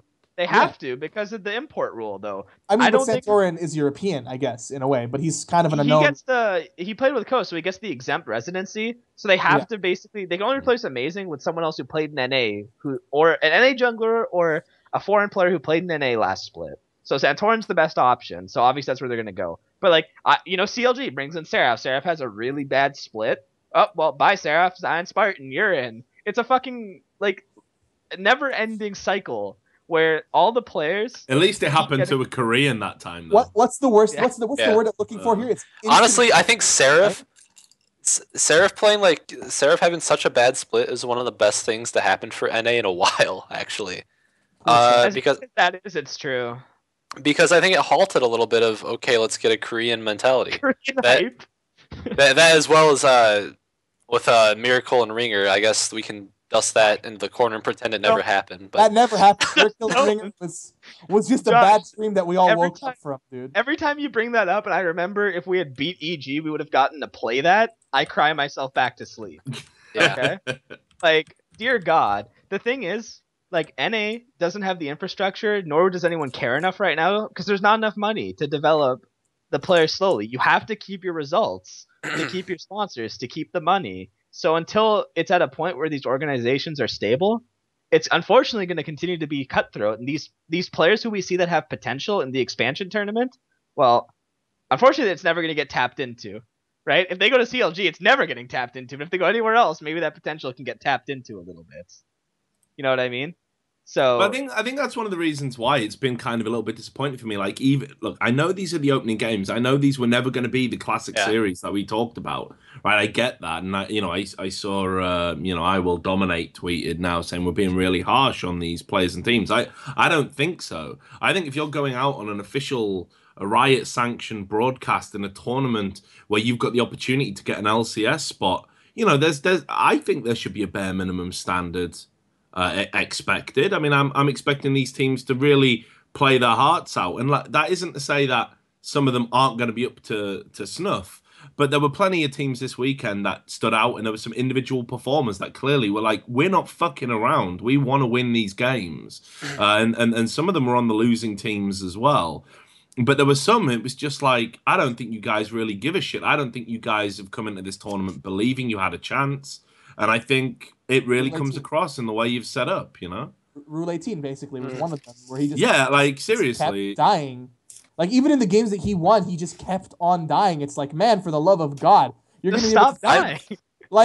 You're gonna have like Rule 18 is obviously feed the fuck out of the opposite team. Jesus, by the time that is the 18th rule. I'm allowed to say 8 insensible things per show. This is my second one. Rule 18 fed so much he could probably feed Africa for a month at that point. Oh God. Oh my God. Okay, man, come on. No. If these players go into expansion and think they're not going to win, of course you're not going to win. That's a loser's mentality. So if you're going to show up... I went into the coast game thinking that we were going to lose, no lie. You were the only one, though. I had everyone else believing we're going to 3-0 them and we're going to get out of there in an hour. And I'm just like, I can't do this, guys. I can't do this. I just said, shit, they got Lee Sin. Fuck, I can't play it. The game you got Lee... Like, the thing is... Like, if you don't go into something thinking you're gonna win, or at least the majority of your team, you're gonna fucking lose. Like, if you're gonna show up... How the fuck did we get to talking about my coast team again? I hate you guys. Okay. I think it's a touchstone for all great League of Legends. We got the 2 complexity jerseys going, buddy. I think that's accurate. That's an accurate way to say it. But I don't think you should always go into the game thinking we're going to win 100% because that could bring on cocky behaviors. I didn't think we were going to win 100%. I just think, like, if there's any chance that we were going to beat Coast, it was now when they're, like, having a bit of dysfunction. And we had a good chance to win. Not we were going to win 100%. Like, we could do it. And I think that's the real attitude you should have. It's not that we're going to win 100%. It's that we can do it. So we better fucking try. But if you don't believe, you have jokes like this first round. Like, how many of these games were worth watching? Really, honest question. Like maybe 2 honest, dead serious question. Can you name the games that were worth watching? Because I honestly can't. I would say I would watch. I think I don't know. I mean, a fair comment in a way. I mean, I do distinctly remember sitting through them all. I mean, put it this way. Here's what I will say. Okay, so Complexity White and Monster Kittens, it was entertaining, even though we've already touched upon the inherent badness in the game. But it was entertaining for a variety of reasons, and I think it was a good. What I liked about it was the underdog got a game, like the massive underdog got a game. Complexity had to really think about what they were doing, so I like that. Team Coast, they came out and they were professional. I mean, these are one of the things that I wanted to talk about as we segue into talking about the more positive aspects. I thought that was, a really professional display of a top team that's meant to, compared to another team that's just meant to roll over them and did. And Impaler was out of this fucking world. His Rengar was sick. Like, I mean, he's not an NA Rengar, so he's good. Yeah, exactly, right? So we'll definitely talk a little bit about that in a second. Obviously, the Fusion forfeit was a high point. That was the cleanest victory. And then we've talked about LoL Pro and Fission and what that was a damp squib really of a game. Have to fucking wake up to win. Too easy. Enemy Esports and Noble Truth. I watched that game. I wrote down some things about it. I thought there were some interesting aspects to that game. Actually, it was. I was actually really. Yeah, it was. I like that set. It was the better game on the second day. Yeah. Who else played that day? Well, obviously LoL Pro and Fission. And you guys didn't. So there wasn't a lot of competition for best game of the day. But there were some interesting aspects there. Like, okay, so let's talk about some positive performances that we picked out. So let's talk a little bit about this Team Coast and how good they actually are. I thought Jesus came up. Holy shit, he even had a good game on Ari. Like, right? Which if you just based what you knew about Jesus on Worlds, you wouldn't have believed that was possible. It's almost as if it might have been a giant circle jerk, right? No, well, I mean, to be fair, Jesus competitively can play 5 champions really well, right? Ziggs, Ori, Xerath, Jace, and Ari. That's better than you can say for most people. Fuck. Yeah, and like people are like, oh, Jesus sucks. I mean, that's 5 really good champions he can play at a world-class level. You know what? And he showed on Ari, like, he's not just some passive, mid laner. He can play on these champions that can just burst and assassinate people. And I thought, go ahead. I feel so bad for Jessus every time he hears the word passive. It's got to be like, it's just got to sting. Like, why do you keep saying that? Yeah, it's becoming a meme now, isn't it? It's seriously a meme. Think about the meta at the time. Playing Ziggs and Ori every game was free. Why do you think we won so many games in LCS? Ori, Ziggs are two of probably his best champions. We get them every game because no one was smart enough to figure out ban one, pick the other. Like, Jez played what was meta. And now he has a little bit more freedom. He's a stronger player in NA Challenger than at Worlds, right? He's a little, he might be a little higher up on the tier list.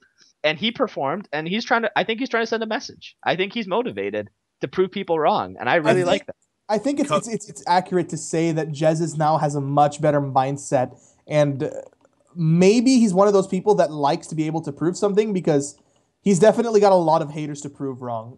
Yeah. Me actually being one of them, and maybe I was a little bit hard on Jez because he's not actually terrible. Like, he's not fucking, like, beyond awful. I just didn't think that he was up to snuff, but if there's any chance for him to shine, it would be like at the NA expansion. And if he doesn't shine, I'd be quite disappointed. The one game that won me over actually was in EU playoffs when he played Ari against Froggen and just dominated. Like that was the game that I was like, you know what? This guy played these wave clear champions. All of a sudden he picked this Ari, which we know he has, and he just shot on possibly the best mid laner in Europe. And that was the game where I was like, this guy's a legitimate, top tier. I mean, SK actually, people from Alliance say that SK should have actually won those games, but Alliance just did something special or Tristana hits. God bless the Tristana pick. But a lot of people claim to say that Amen. SK played like the better team that day, and I would have to agree actually that they did play like the better team. Guys, we're jerking in the wrong direction. No, we hate Justice. What are we doing? No. We're allowed to say good things about players now. It's we're being reasonable. We are? I'm sorry that I'm using rationale. I think the only really bad thing about Fusion not being able to play is that we couldn't shit talk Nintendude more. Like, oh my god, dude, if Josh played and died even once. I reckon that's actually why they bribed Confusion. It was just like Josh was like, "You've got to get me out of this somehow." I mean, Team Fusion, Confusion, like the great Fission. There was Fission, Yeah. They're all names just to troll us, and it's just your team is the ones trolling them, Josh. Oh, okay. I mean, they were is it really that hard to believe that on a talk show we're not actually going to hate on players like all the time? Like, what do you think this is, Summoning Insight? Whoa, they don't exist. I don't know what you're talking about, man. I don't know what Summoning Insight is. No part in this at all. We need to be friends with them with the Riot show coming out, and now Travis has tossed his hat in the ring. Like we need all the allies we can get. What's Travis's new show? It's like, all right, guys, we're here for we need 17. We need to live in a kayfabe world where they don't exist and we don't even acknowledge them. What are you talking about? Like pro wrestling? You're right, actually. Summoning Insight? What is that? No, I'm not. I'm never gonna do that. But look, so while we're talking about Coast. Impaler really impressed me. I already talked about his Rengar. The Coast for me had the look of a team who just weren't fucking around. It was like they'd had it drilled into them. Do you know how much fucking money we've spent? Like, do you fucking even know? It's like when your parents as a kid buy you like a pair of those trainers with like the light up shoes, and they just get you and go, do you know how much they cost? Do you understand the value of money? I think money doesn't grow on trees, okay? Yeah, well, I know you've definitely had that conversation, right? My dad actually did have that conversation. I do it all, working class shit. So, but yeah, so I think they were told like go in, we treat every fucking game the same. I actually disagree. I actually don't think they were told. A lot of arguments can be said that a team that has nothing to lose will perform better. What about a team that has a lot to prove? Like some of these players have a shitload to prove. Like, don't mash me. Last year in playoffs, not last year in playoffs, when we played him in playoffs, he actually looked like the best individual player in that entire tournament. He almost kicked us out of the tournament 1v5. Like, Mashmi has so much to prove. He wants back in LCS. Sheep actually looked like one of the better players on a sinking XDG.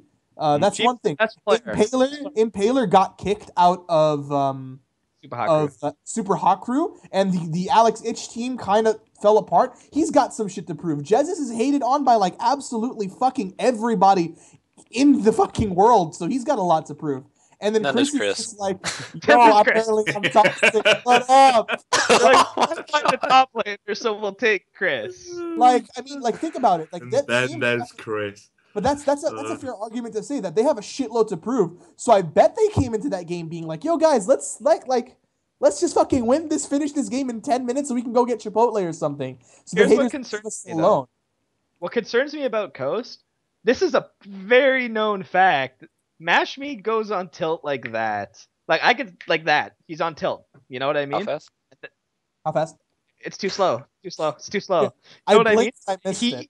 He will rage at his team. You know what I mean? So all I'm concerned about, what if they lose the first game of a best of 3 or a best of 5? Oh, God. Because I know that there's gonna be problems. Like when they lost to Team 8 in the Challenger playoffs or whatever. That was I know really- I know for a fact he was just raging at his team for like an hour after, and no one steps in, right? So he has this like this thing about him, which is kind of known. You know, he's a little toxic. It's got a and good so- show, man, baby. I'm So sorry. We've It's already concern- talked about Headlock Central, I think, as well on this Yeah, show. we have. So we're familiar with Brandon's inherent anger, but perhaps that's another reason why the team's been told, like, don't give an inch. Do not give an inch. Like, do not even don't I would even like make a risky to play play. I mean, I would love to play like that. Just go in, do your job, and just go back out like a robot. That I would mean, be great. the thing is though, like, I still think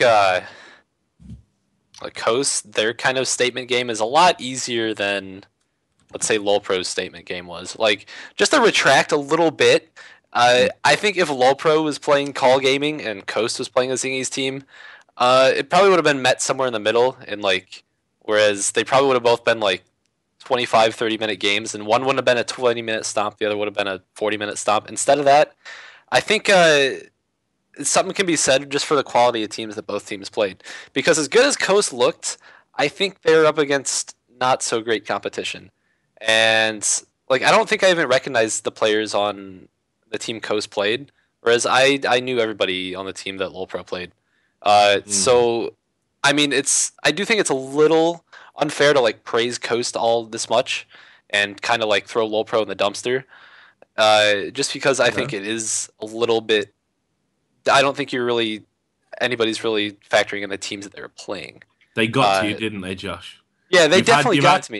You No, had like your it's. message from LOL. I had like, my Come on, dude. because this has been my message, but I haven't really portrayed it across. I haven't been wanting to like insult these teams because it's unfair of me, because I'm in the tournament too. I don't want like me to get shit on by enemy and go 0-10 and be like, ha, you suck too, ha, you're even worse. It's just like, oh, it's very true that like Fun. it has to be. I think it's a little not very objective to say the Coast is this powerhouse and LoLPro is like down and out, because that will be a round 2 matchup, right? Coast and LoLPro. And Yeah. right? Yeah. I mean, just by the way I think it's been discussed so far, it sounds like Coast is just going to smash LoLPro. Do we still feel that way? I mean, Yeah, of course. I think You- it's a okay. 2-1. I think it's a 2-1. 2-0 for me. what do you think, Graham? I just phased out for a second because just apparently the prize of the expansion tourney is the LCS salary, which is now 10K per player. Like, I just got Wait, that what? message from like 10 different people, so you're gonna have to cut me out of this. Coaches get salaries. Get me a job. Woo. That apparently the prize of the expansion tourney is that 50K, which goes 10K Paid. per player. Yeah. Sorry, when I Well- talk about money, I get really excited. All right, Yeah, 2-0 or no. 2-1. Coast Law Pro. 2-1 Coast. Yeah, I honestly think Law Pro will take a game. I think it'll be the first game.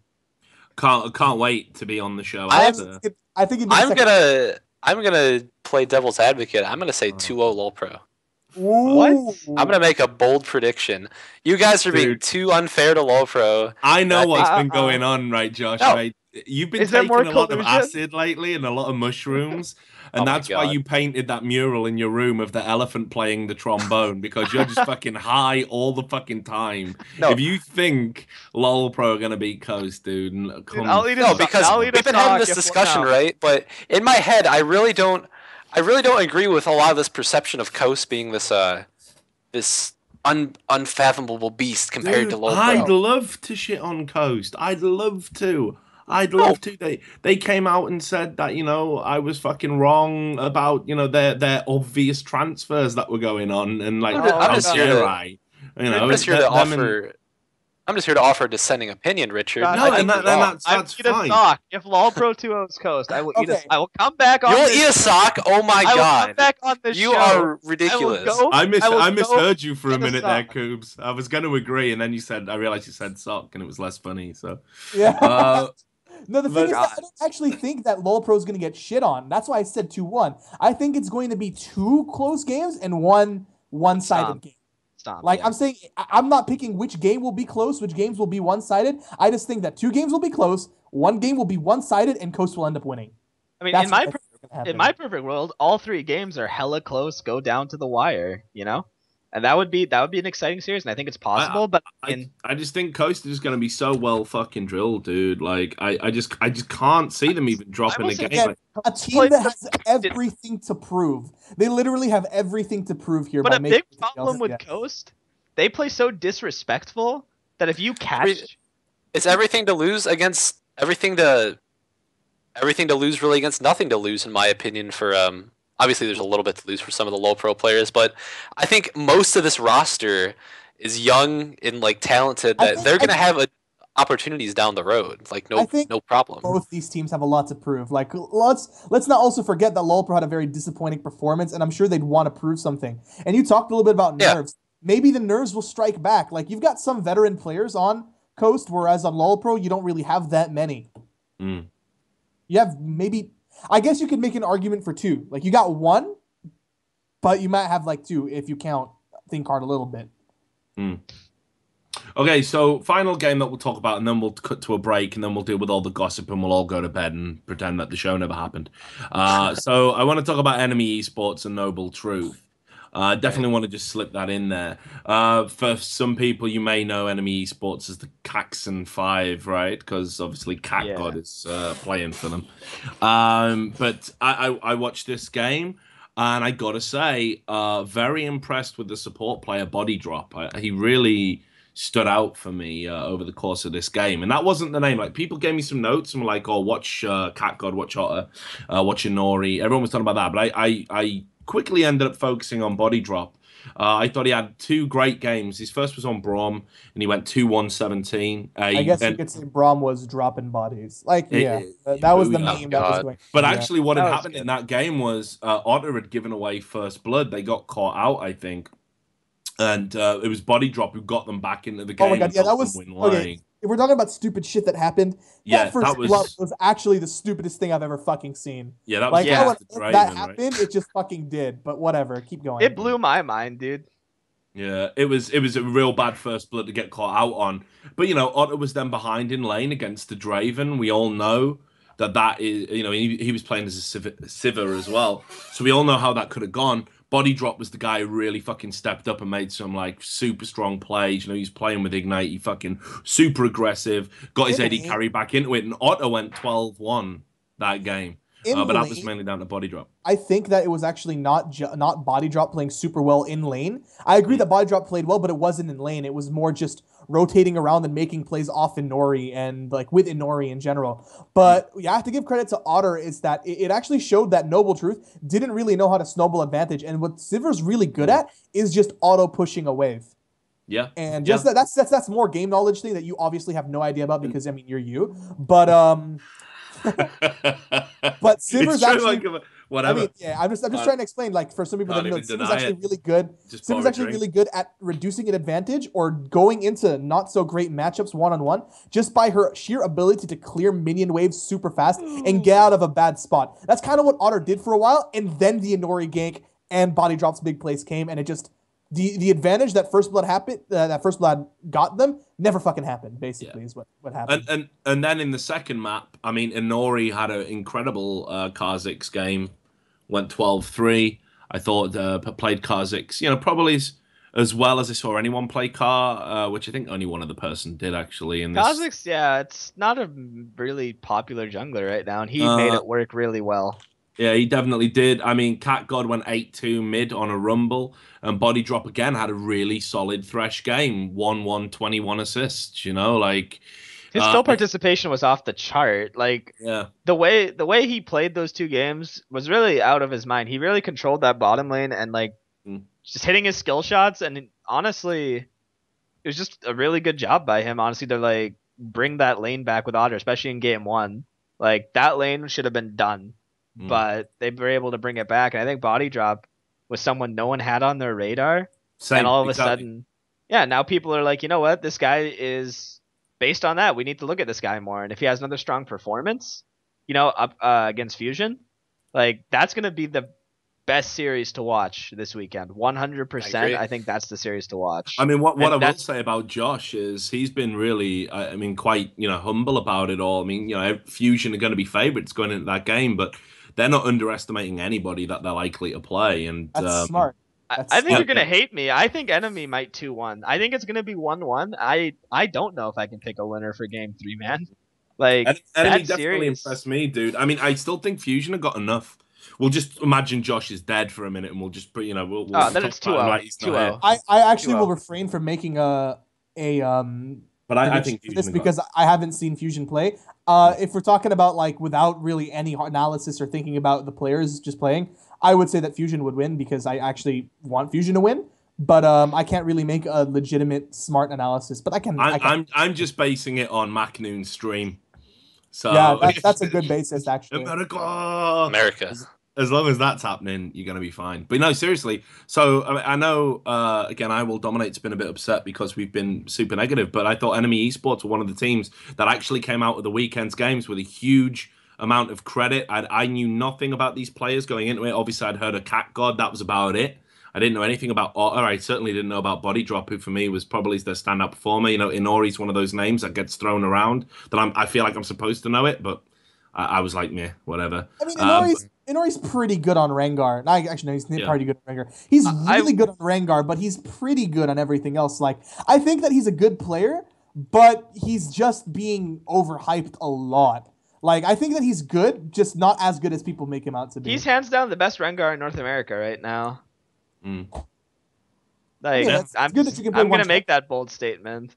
I'm waiting on it. I'm waiting on Impaler to accept that challenge. Impaler's just gonna be like, challenge accepted.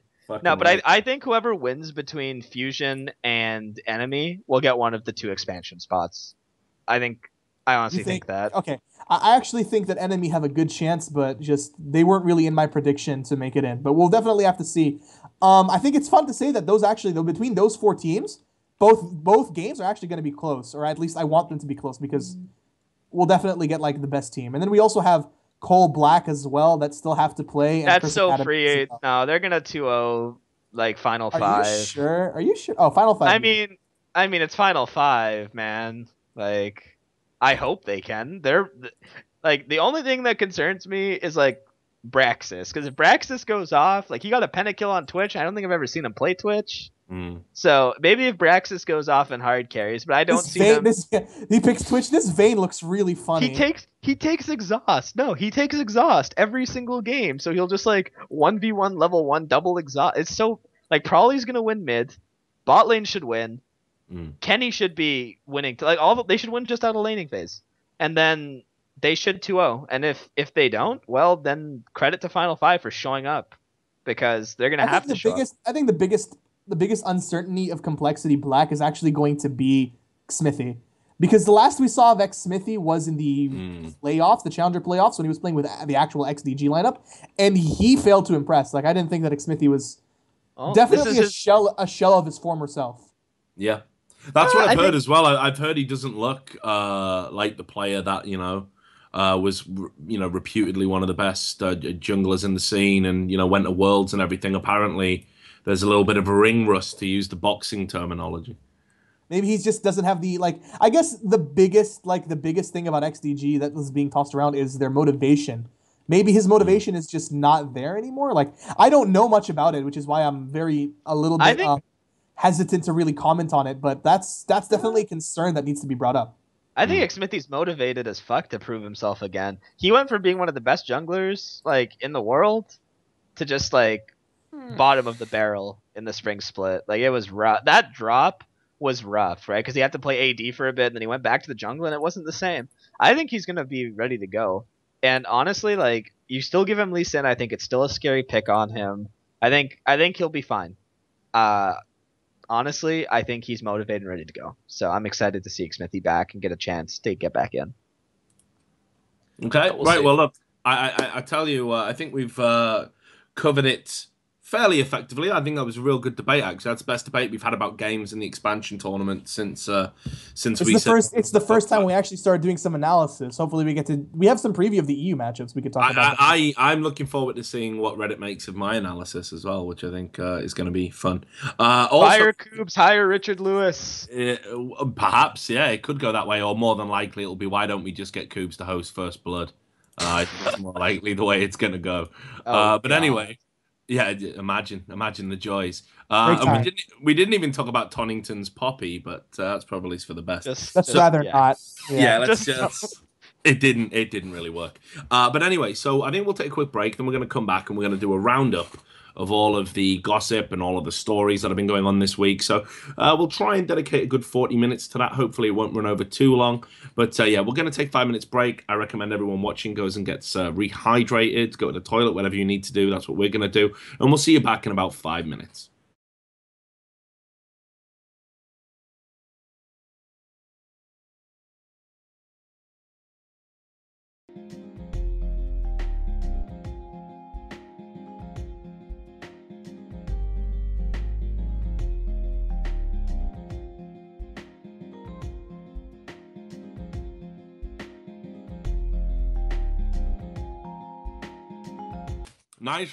Nice. We're starting back. And the magic.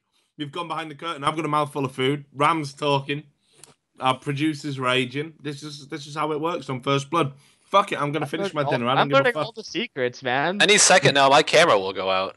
My expectation of First Blood has just been shattered from the reality. Man, you'll fit in much better on that Riot show. You're gonna go over a blast on there. So anyway, what did they name it?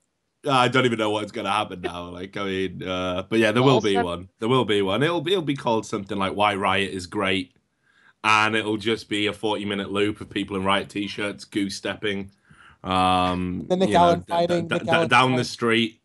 It'll work like that. I mean, no, don't get me wrong. Yeah, exactly. I love Riot. I think they're a good company and stuff. So it's if like Scientology is a good religion, it's. Oh, God. Not that I'm comparing the two.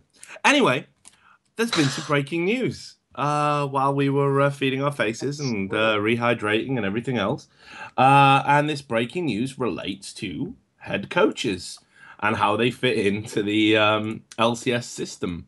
So, long story short, basically what Riot are now saying is they're going to... Well, I'll read you the TLDR in their own words from the LoL esports website. We're leveling up our support of coaching in the LCS. Head coaches will now be officially recognized as LCS team members. Each team will be provided monetary support to shore up their ability to attract and retain a quality head coach and coaching staff. LCS head coaches will now be subject to behavioral checks, required to attend their team's matches in person, and held to the highest standard of conduct in and out of the game. And LCS head coaches will now be on stage and able to communicate with their players during the pick ban phase. So, what do we make of this, guys? Kubz, you look like you've got something to say. I'm so sad right now. If we had just won Game 5. Oh, what infuriates me a little bit about this, though, is teams who have the atrocious pick ban phases, and believe me, there's a couple of teams in LCS that I know we severely outdrafted the entire split. Now they get a crutch, and I hate that. I absolutely hate that because I just have my players follow a script, right? That's what good coaches do, right? If you're not allowed on stage, you give them a script like this is what you do. Yeah. Unfortunately, now it's like you can't if two teams have good coaches. It just becomes a battle between the coaches. The players don't really have audibles to throw out anymore, and that's a concern I have. And it's gonna be interesting. I'm excited to see this because we'll see a lot of, I would say, people we maybe aren't too familiar with, and we'll see how smart they really are. But at the same time, I would enjoy just having the players still kind of do it themselves at the same time without the coach. I mean, look, I'm just going to put this on the table before I even get Josh's and Ram's thoughts on it. And we've even got our producer who likes to Sam, who likes to float around in the background. I'm sure he'll have some views. This is, again, like, people are going to be... Okay, what I love about Riot is that they're this clever. What they do is they're masters of misdirection. They are. They should start doing magic tricks. Because what they do is they show you this shit over here. And while they're doing that, they're doing something over here. And it's this classic misdirection. I mean, they made a Maokai change on patch 420. No memes, please. This is a serious topic of discussion. Serious. We're getting serious. So what they've done here is they've simply created an environment where they've got more control. They've been criticized in the past for the way they've handled things. You know, the Incarnation situation was especially big. It did blow up in quite a big way. But this is about control. So now organizations actually have less say about who can be a staff in their organization. Now you need Riot's approval to have a coach for your League of Legends team. Now, I'm sure lots of people are going to be like, oh, but hey, they're going to get salaried. Yeah, but they're going to be subject to behavioral checks. They're going to have to adhere honestly, it's not to a big deal, though. That's not a big deal. If you've already said you're desperate for the money, Kubz, so I'm gonna take everything you're saying with a liberal pinch of salt. Dude, I'm not desperate for the money, and I want to fucking do this. Like, holy shit. Well, I'm just saying, dude. Like, don't get me wrong. On the one hand, I'm sure it will appeal to a lot of coaching egos out there. That like, oh, now we're being recognized by Riot. That's good, but you're being controlled by Riot as well. You know, an organization is going to be told, based on Riot's background checks, whatever the fuck that means, who can and can't be a coach for an organization that operates outside of Riot. I don't agree with that. I don't agree with that. Like, I come from, again, traditional sports, ice hockey, right? Twitch chat's back, by the way. Yes. Oh, just Twitch in time. All right. Just in time. What I don't like is why the fuck is Riot allowed to tell you who your coach is? You play in their league, baby. That's literally a dictatorship. That's the definition. You don't have a choice. You can like suggest things and they get to make the final word. And the problem with that is a guy like Incarnation. Let's say Incarnation never had aspirations to play again. You know what? Like, everyone deserves a second chance. And I mean, for a guy like him, you know, I would want him to coach. You could see SK's performance with him. And when he wasn't there, you can see what happened. So if Riot said no to that, well, why? Like why can he not just abide by the rules and do his job, which the organization is hiring this person for? Yep. I think that's not cool. Like, that's the problem, right? Is like traditional sports, you know, they do it right with coaching, right? It's organization. They still have to follow a rule set. The problem with League of Legends, right, since it's Riot's game and they're the ones putting all the money in, well, guess what? They can just do whatever they want. And this is an instance where people who are really good could be kind of screwed up. But I also think it helps legitimize the role, because now people can't just wake up one day and be like, I just want to coach League of Legends now, you know? Like, that's what I did. Yeah, on the one hand, right? That's a good thing, I suppose, because but I've seen a lot of coaches that aren't fit for the title. And that's across esports in general, but in League of Legends certainly. I've seen organizations get seduced by the reputation of ex-players that have no coaching credentials whatsoever, and it's like, well, he was okay as a player, so we'll bring him in and see how it goes. And not mentioning any names, Ram. But no, that's a joke, dude. That's a joke. I love it. But anyway, I've seen a lot of organizations about that bullshit. Now, for me, that's an organization's mistake to make one way or the other. You know, Riot don't need to legitimize coaching. All they ever had to do was recognize it. They had a bunch of rules in place that were really ridiculous to me. That, this guy's a coach, but because we don't recognize coaches, he can be your coach in the regular league, but he can't go to Worlds, and he can't do this, and he can't do that. You know, all they have to do is just say, actually, we're going to respect the organizations that play in our league, that make our league a good product for people to watch, esports fans to watch, because the organizations do add value to LCS, whatever Riot might want to say to the contrary. And all they had to do for me was just like, yeah, we'll start recognizing coaches now and see where it goes. This feels like almost kind of rushed. Yeah, exactly. Like, we know we need to do something, but we're not quite sure what, and we think this is the way to go. So we'll treat coach as like an additional player, basically. It feels like expansion. They have a good idea, they just have no idea how to execute it optimally. So they do like a 75% job, which, I mean, it's still good, but it could be just so much better with such little backlash. And that's the thing. And like, it's a problem. And like, the sad truth of it is, like, yes, these organizations add value. The sad reality is, honestly, Riot could like totally just be like, no, we're not gonna, like, we're gonna do everything. And if orgs don't agree, there's always gonna be a player like in solo queue who has a team they can just pull in. Like, it's the machine. And so that's the problem. It's interesting to just note, and I'll bring my sleepy friend Ram and my childlike friend Josh into the conversation in a second. But it's interesting to note that if these current rules were in place, like last year, Incarnation coaching SK wouldn't have been allowed to have happened. I don't know if I would have been coaching last year with these. No, probably not. You're a dick. The truth comes out.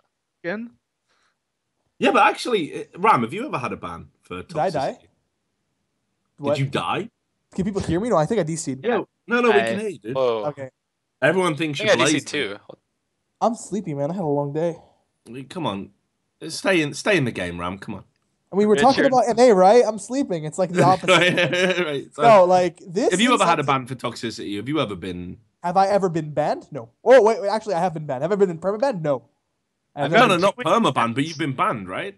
Yeah. Actually, in the very first qualifiers for LCS in like Janwary of 2013, Abhorsen actually had to talk to me. What did you say January? It was Janwary. Yeah, January. What are you saying? You're saying Janwary. It's January. This is going to descend into Family Guy. Who wants some Cool Whip? Say it again, Ram. There's no H, okay? It's WH, not HW. It's whip, not whip. Anyway. Yeah, and it's January. In the first month of the year. Okay. I can agree with you. Actually had to sit me down and tell me that if I continued the way that I was, that I could be looking at a very real permaban. The most I'd ever been was a 2-week ban at that point, which was like a month before the qualifiers. I had a 2-week. And I even started changing there, but he said that you haven't been banned in a while and it's improving, but if you go back to it, you're very close to an actual permaban. But that's about the closest that I've ever been to a ban, to like a permaban. What the fuck are you? M. Horson sat you down. He was like, "Now, Ram, you understand? You got fucking put in timeout, dude." He was like, "Are you gonna be a good boy now?" And you're like, "Yes." I'm for real. Talked to me like in person and said that I needed to.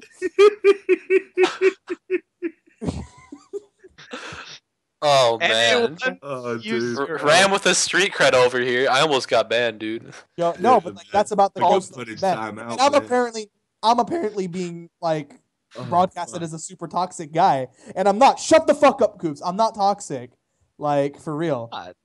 So I never said anything. What the hell? I actually think that if I was put under a behavior check, there would be no issues. I think if you just look at like what people think about me, that's what scares me. It's like not even anything I've done. Like I've never been permabanned. I don't think Josh has ever been permabanned. Well, you know, they What are the standards for this behavior? We know firsthand that I have many alter egos. I mean, we know Nintendudex has never been firsthand that people have been fucking, banned on very flimsy evidence. Like, I mean, for the Incarnation situation, you can't conclusively prove that he DDoSed anybody. Speaking of people that got banned, am I allowed to bring this up or should I wait? Who are you bringing up? It depends. Oh, Flaxish. Oh, right, yeah. So the guy who ironically leaked the Nuke Duck and Mythy Toxic conversation just got fucking slapped with a ban. Oh, he leaked that, did he? It was him. Yeah, he was the guy. He leaked it. It's so fucking funny.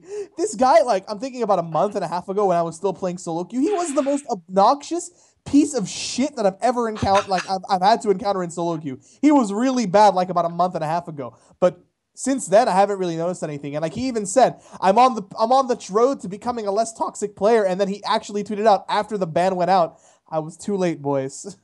And yeah, I'm not joking. It's all on Twitter. It's like, I was too late, guys. So sad. He was trying. Like, he was actually he was in the 0.01% of most toxic people. Like, good job to be that good at something, but dear God, like, pick something else, man. Pick like wiffle ball, not toxicity. I also heard from some people that he would rage at his teammates in ranked 5s, but that's very like we're talking about. That's ranked 5s, man. We're talking inconclusive evidence. It's more that just like what's it called? It was just like a couple of people said it. That I'm curious. How does like is this on another just how many NA players have been punished like this? This is a serious question. None. Two. No, I will dominate. Okay, so Dom got one, but and then XJ9. Rob? Robert got one, not for being toxic, but for like, ghosting. On the subject of XJ9, and I'm kind of almost a little bit loath to talk about it because he's got me on Skype, and I'm just worried he'll do something crazy. But let's talk about it anyway. Dudes are about to go up, Richard. I hope you're ready for it. Yeah, no, I think he's going to post nudes of me if I say anything bad about him, which nobody wants, apart from Anne Prag, apparently. But other than that, that's cool. But anyway... so he a lot of people don't know, like it wasn't just the posting nudes of his ex-girlfriend because she played Lee Sin or it wasn't stupid. I know it's hard to believe that it's fucking real, isn't it? But it wasn't just that. It wasn't just the elo boosting. This guy impersonated Riot staff, right? Yeah, to entice young impressionable girls into his orbit, shall we say. So it was like, so to get more news, I got you. Okay, next. No, but perhaps. And on top of that, he threatened to kill Riot staff. Okay, so did Darkwind Jackson. Look what happened to him. Well, I mean, in many ways I can understand. No, I'm just kidding. That's pretty messed up. Whoa! Yeah. No, that was a joke. So they're all jokes, people. Come on, they're jokes. But anyway, the entire show is a joke. I'm going to sell it. Keep rubbing your eyes, bro. So come on. That halftime joint really fucking killed the dynamic of this show, bro. Dude, the snozberries taste like snoz.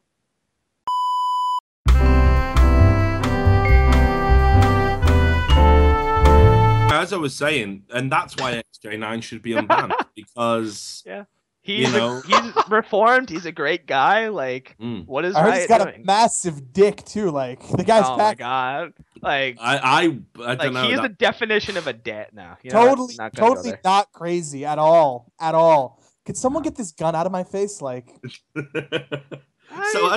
So I don't know what happened there. I don't think it was the DDoS. Probably wasn't a DDoS. Definitely not a DDoS. No, I sound like Rayman. Sam's power went out.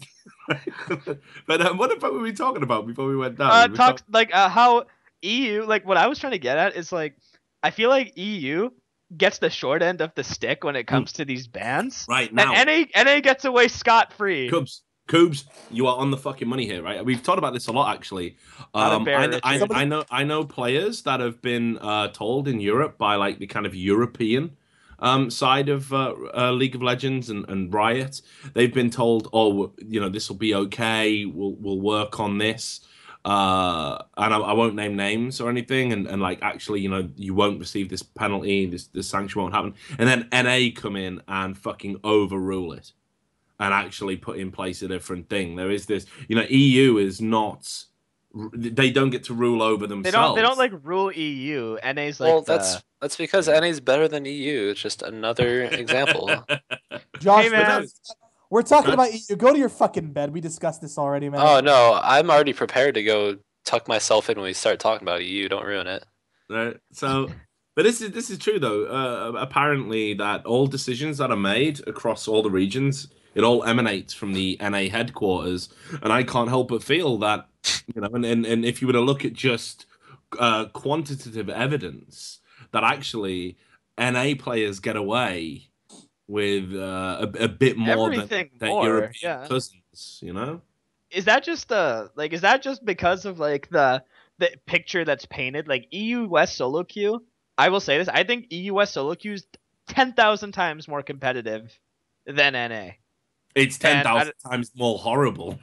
Yeah. I mean, but I because can they're more competitive, they're way more toxic. Just by nature, people rage a lot more. People are more competitive over there, and they reflect it negatively. In NA, it's like we see these games where people are like dancing level 1 at Dragon, like AFK, going to like Chipotle, and it's just like I don't know what's going on with my life anymore. So I feel like because EU West has been classified as this region which is naturally a toxic place, NA wants to step down harder on it because they don't view NA as toxic, which we're not. We're just, you know, we're more laid back. I think it's a factor, but let's tie it into this Flaxish suspension. Ram, you were talking about this just before our enforced brief hiatus. I mean, is it harsh that he's been suspended? It does seem, if the numbers are true, and obviously I'm skeptical about the numbers. Flaxish? Yeah, they were saying he'd been reported in something like 41% of all of his games in the last 3 months. Am I allowed to go on a bit of a tangent here for a sec? You usually do, so go for it. So now you ask permission. The thing about pantries, right? No. So the thing is that I don't know if it's just the Riot staff being lazy or that they're doing this on purpose, but Jesus Christ, have they fucked over some teams with shit like this. They nearly fucked over AAA by banning out Lineac like 2 days before the tournament. They allowed them to get a sub virtual. Thank fucking God that we played like shit and AA got in all the way back into LCS. They fucked over Team Solo Mebdi by banning out three of their fucking players literally 2 hours before they were to get on their flight to the event. And now they're banning out Flaxish, the top laner for Demon Logs, 2 fucking days before they have to play, and they're apparently not letting them get a sub, so Demon Logs is out. Like, they can't even get a sub because someone has to be on the Rank 5s team, and there are not enough people on the Rank 5s team. Now, I don't fucking know if Riot are lazy and just waiting for the last minute to do this, or that they're doing it on purpose to make examples out of teams, but holy shit, they are fucking over some teams with these rules. Like, I'm totally okay with people being banned for being toxic, all right? Shit happens. Like, you're toxic, you deserve to get banned. But don't fucking get these teams, like, don't punish teams for the fucking fault of one person. A lot of people are going to jump on the bandwagon and are saying that, oh, if a team is making a team with a toxic player, they should be known. Fuck that shit. I know so many toxic players that are still in the LCS, maybe as toxic or almost as toxic, that aren't being punished. It kind of feels that... Dude, there's fucking professional elo boosters in the LCS. Like, what? No. But, like, and no one gives a fuck. Am I completely fucking wrong here? Like, this is like the third team that they fucked over with a ban. Literally 2 days before the tournament. It's very inconsistent the way Riot has gone about handling suspensions and fines with players. And it's concerning, to be honest, because there is no precedent right now. There's no standard as to which suspensions go. You know, there's no protocol. Like, if you're suspended the first time, you're getting fined X amount, you're missing X amount of games, right?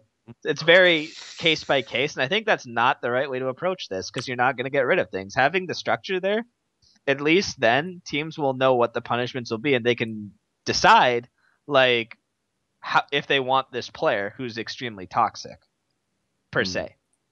So I think, like, not having this consistency and their impeccable timing, apparently, like, those two things together are clearly not exactly great. And Demon Logs is such a great name. Like, I want to cheer for them. They're melon cats now. All right, apparently they get to play with their coach, who's a master tier player. Like, holy thank fucking Jesus Christ that this guy's a master player. So maybe they stand a decent chance in their game against, like, cyborgs.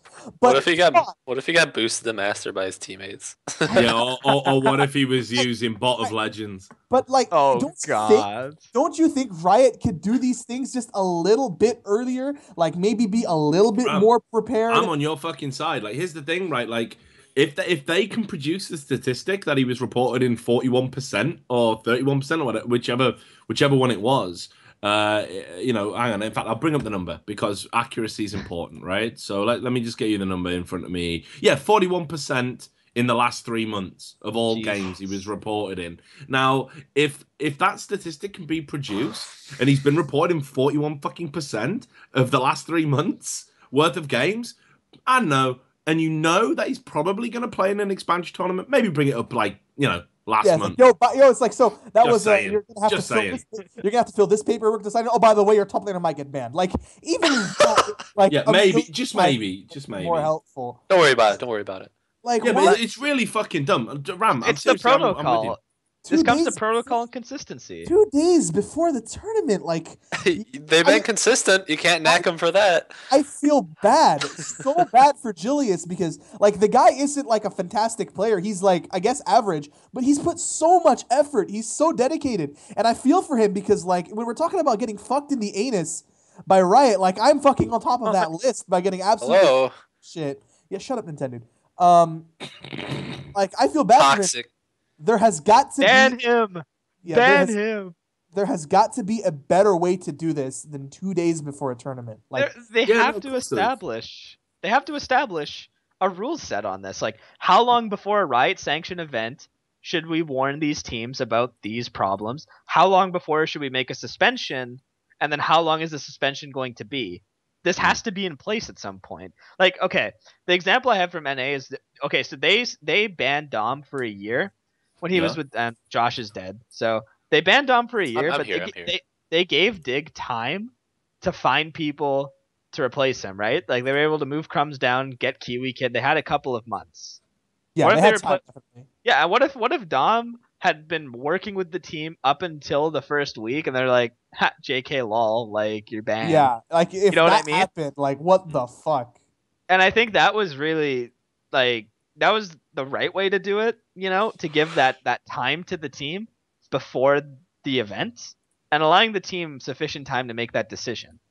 And I actually think it actually also benefited like Dom, right? Because instead of getting like boned by Riot 2 days before after all the effort and feeling like even more upset, he got this warning months before. So he realized like, hey, I can get back in. I actually have time. And this wasn't like I put in another 3 months of my life before I got told. So he was able to like kind of reset from there. So I think that just adds on to the psyche of a player that it's like it's not as bad that way as compared to 2 days before like a tournament you've put your heart and soul into.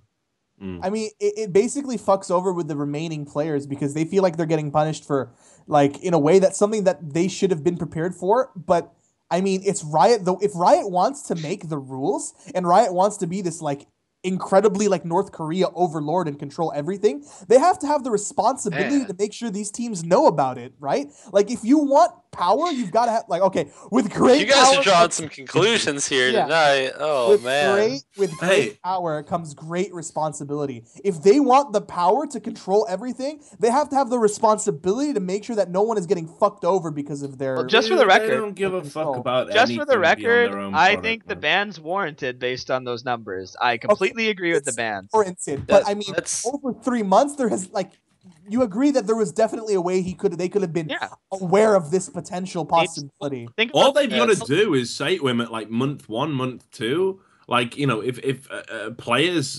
certain competitive players at the highest level are flagged, and just put on like, I don't know, some sort of shortlist. So if they ever do go above a certain threshold, it just goes straight to an inbox of like one of these fucking, disciples of light who think that saying bad things is the worst thing you can do to another human being. If they like go to them, and then it's just like, okay, he's done this for 2 months now. I'm going to tell him that if it doesn't reduce significantly before the expansion tournament, he ain't playing in it. Well, not even problem the ban. fucking solved. Like, I mean, not even the ban. Like they can't change the player. So now, yes, they get bailed out. Let's look at Cole White, for example. We didn't put a random. Great tag, by the way. Yeah, Cow Moo, get on the herd hype train, boys. Or that's what you're talking about, fucking the herd. I get it. All right. Because you're. No. Please, before we get too freaking cringy. No more nice meme. I already saw one of these on Reddit. No more. I already made the mistake. So, with our roster, with Cole White, we didn't put anyone else on the ranked 5s team. Not me, not my manager, just the 5 players. So, even if they don't get banned, if one of them is just like, let's say like one day one of them wakes up and is like, I hate all of you. We're not gonna play anymore, right? Mm. Well, we're fucked.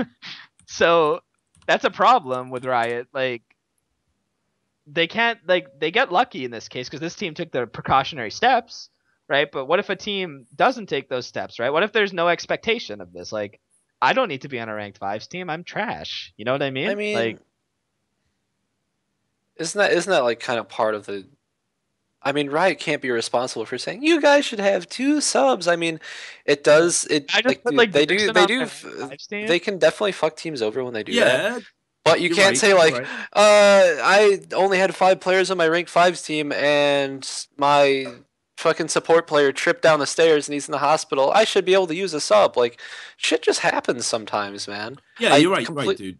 You're right. I completely agree that, like, okay, why couldn't they have done this after 2.5 months instead of 3 months to not, like, nearly fuck over a team, right? Like, that's pretty ridiculous, but yeah. I mean... You are right, man, but again, it's got to be said that it's a slight organizational failing as well. I mean, like, the first thing you've got to say to a player or anyone you bring it into the organization, like, once you've done your due diligence, like, you've got to be fucking... Are there any skeletons in the closet? Like, how much of a cunt are you in solo queue? Like, just be fucking honest, because we're going to employ you and give you a fucking salary anyway. But maybe we can mitigate some of the damage if you're just upfront about it now. You need to be, it's like politics, you know. You bring them in, and you know, you're like, look, you're going to represent the party.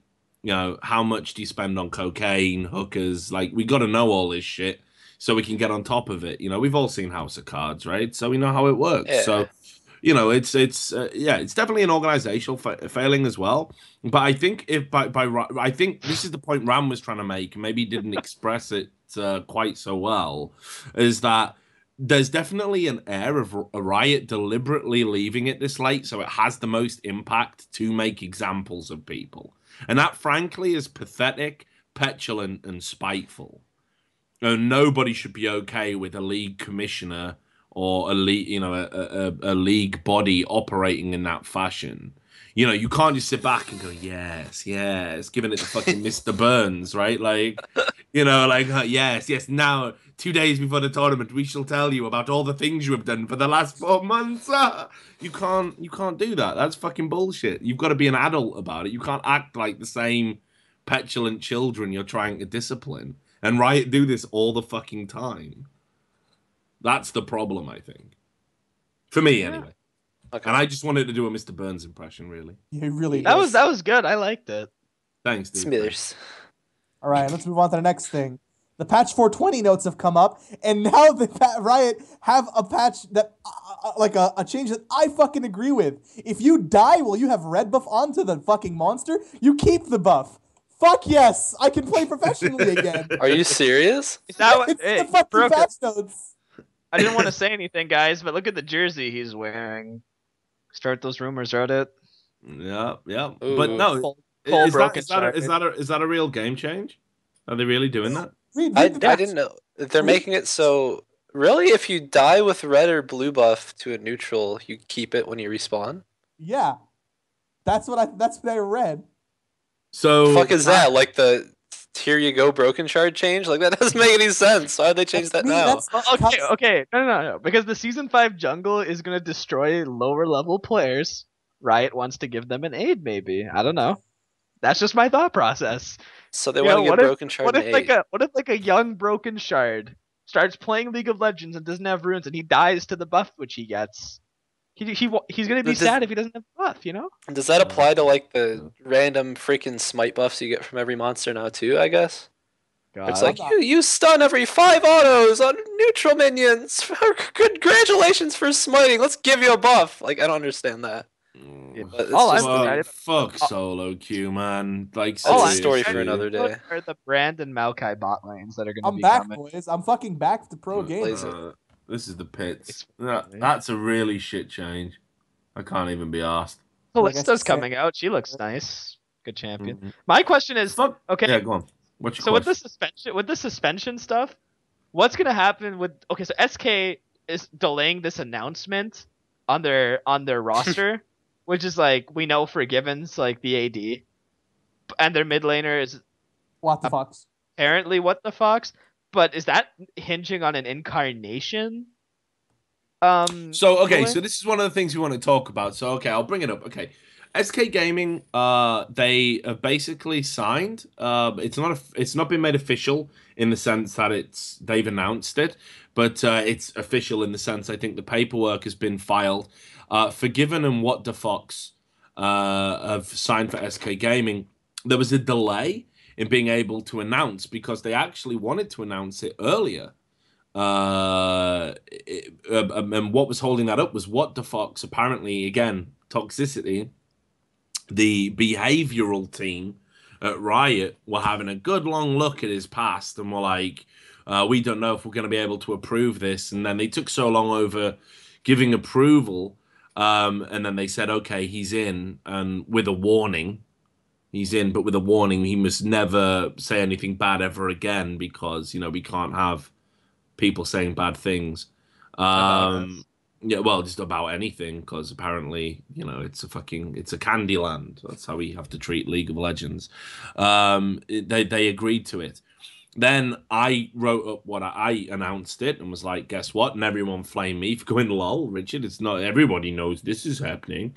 And then SK Gaming came out and said, actually, we're not making an official announcement until December the 6th. Now, this has led to a lot of speculation that they're waiting on Incarnation's band status, because obviously Incarnation has worked for SK Gaming as a coach.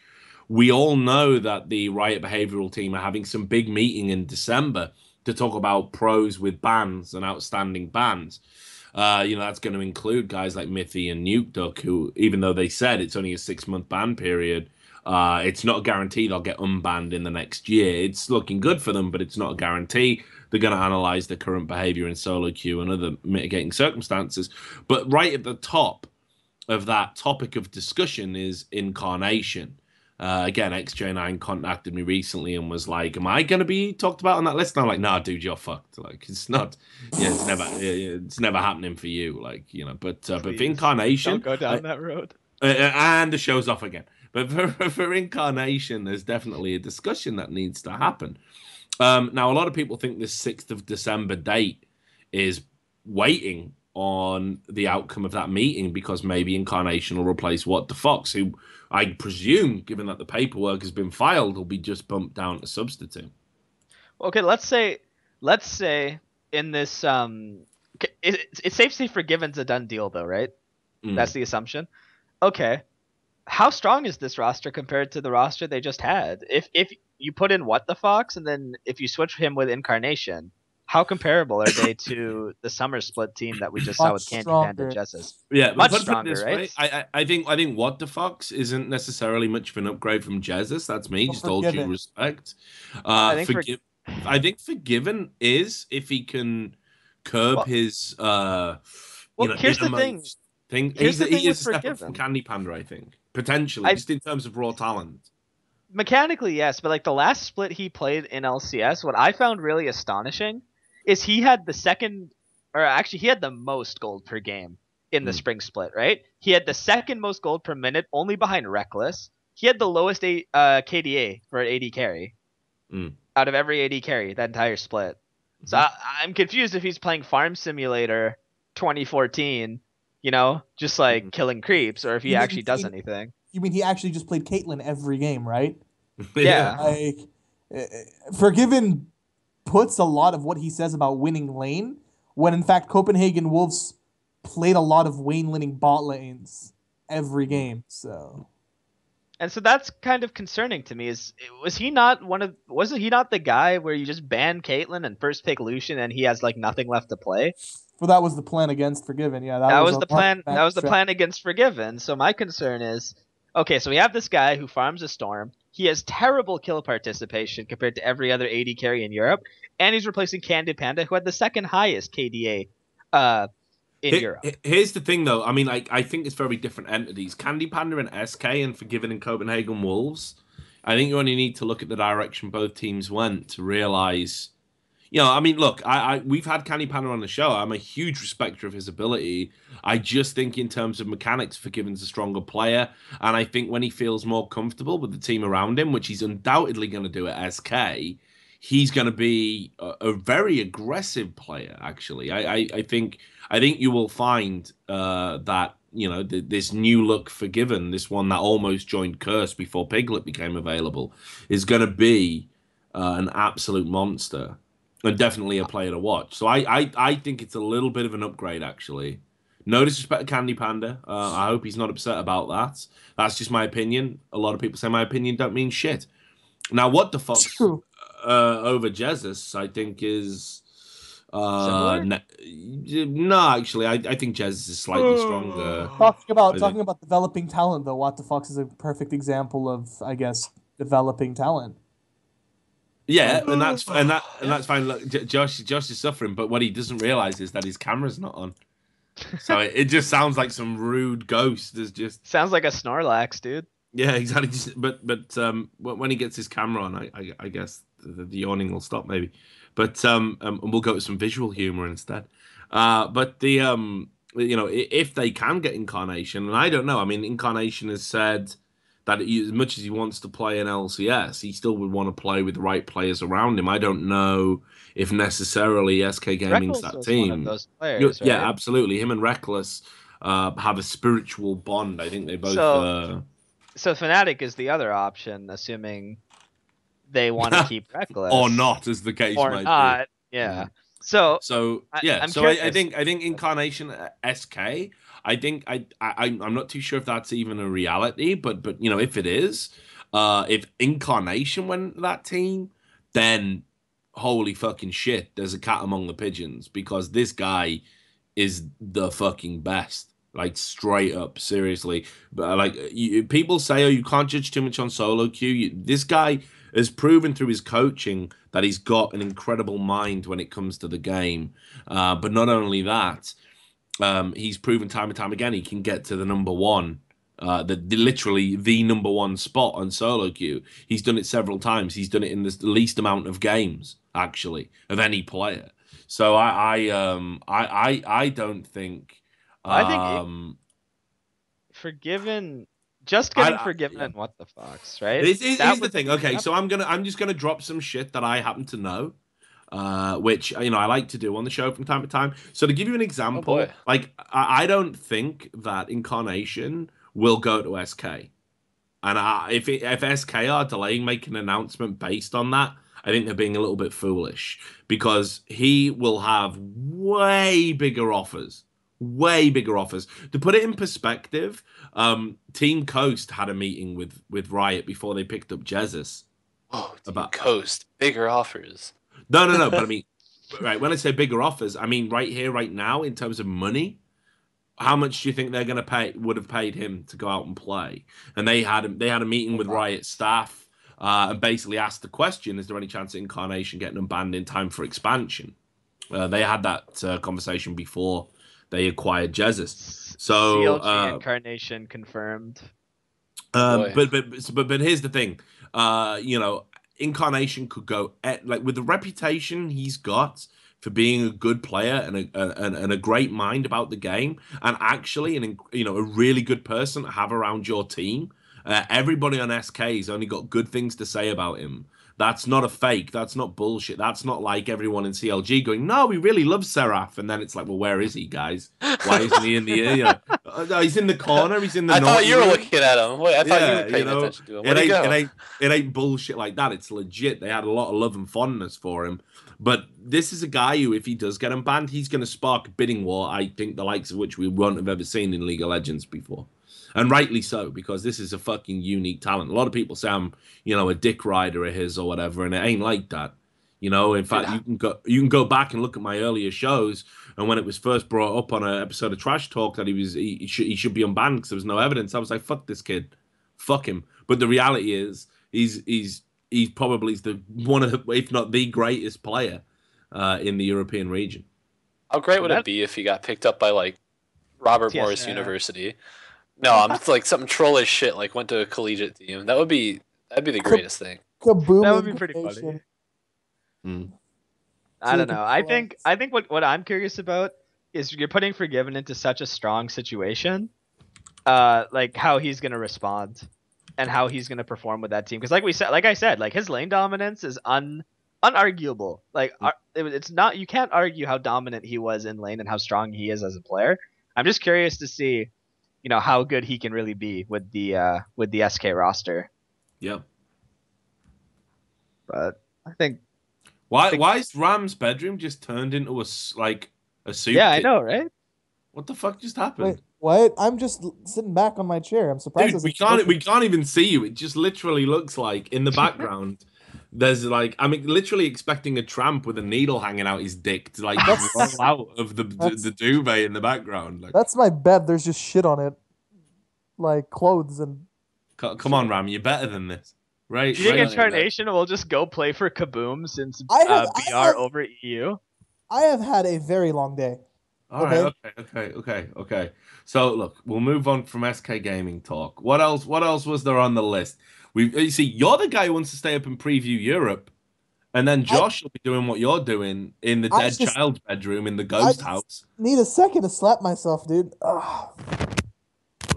Man, where did all that shit come from, Ram? I just got your cam back. What?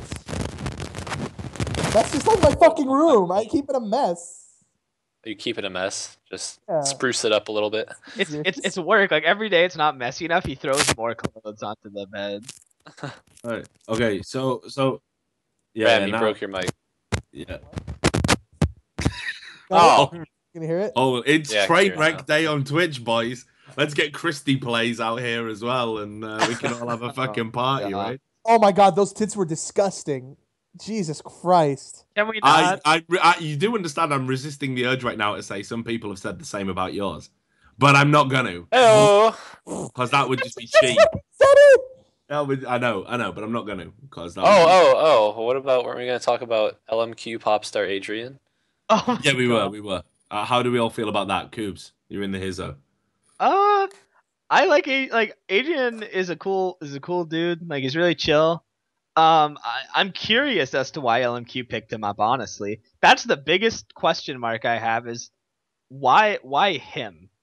Is he like the best support available in their eyes, or like what's going on there? He's Chinese, isn't he? Are they gonna make a collegiate team? No, I'm serious. It might be a serious drawing point. I'm pretty sure Adrian's Chinese. I wouldn't doubt it. But, well, if he is, then I guess they're gonna stick with that because there's Zhao rumors of going to Curse.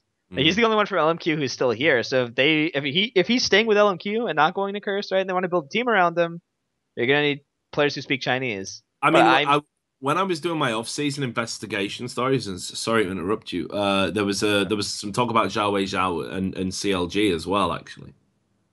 Yeah, so it's very curious to me why they would pick Adrian here, and if it is because he speaks Chinese and he can speak English as well, maybe he can be used as an in-game translator. Maybe that's the reason they're bringing him on. Because I'm not trying to be a dick, but I highly doubt they picked him up for his prowess as a mechanical, god. You know what I mean? Like, well, I'm sure he's got 3 accounts in Challenger, right? He's pretty damn good and pretty high on the Challenger ladder. I've played with him. You think he's that good?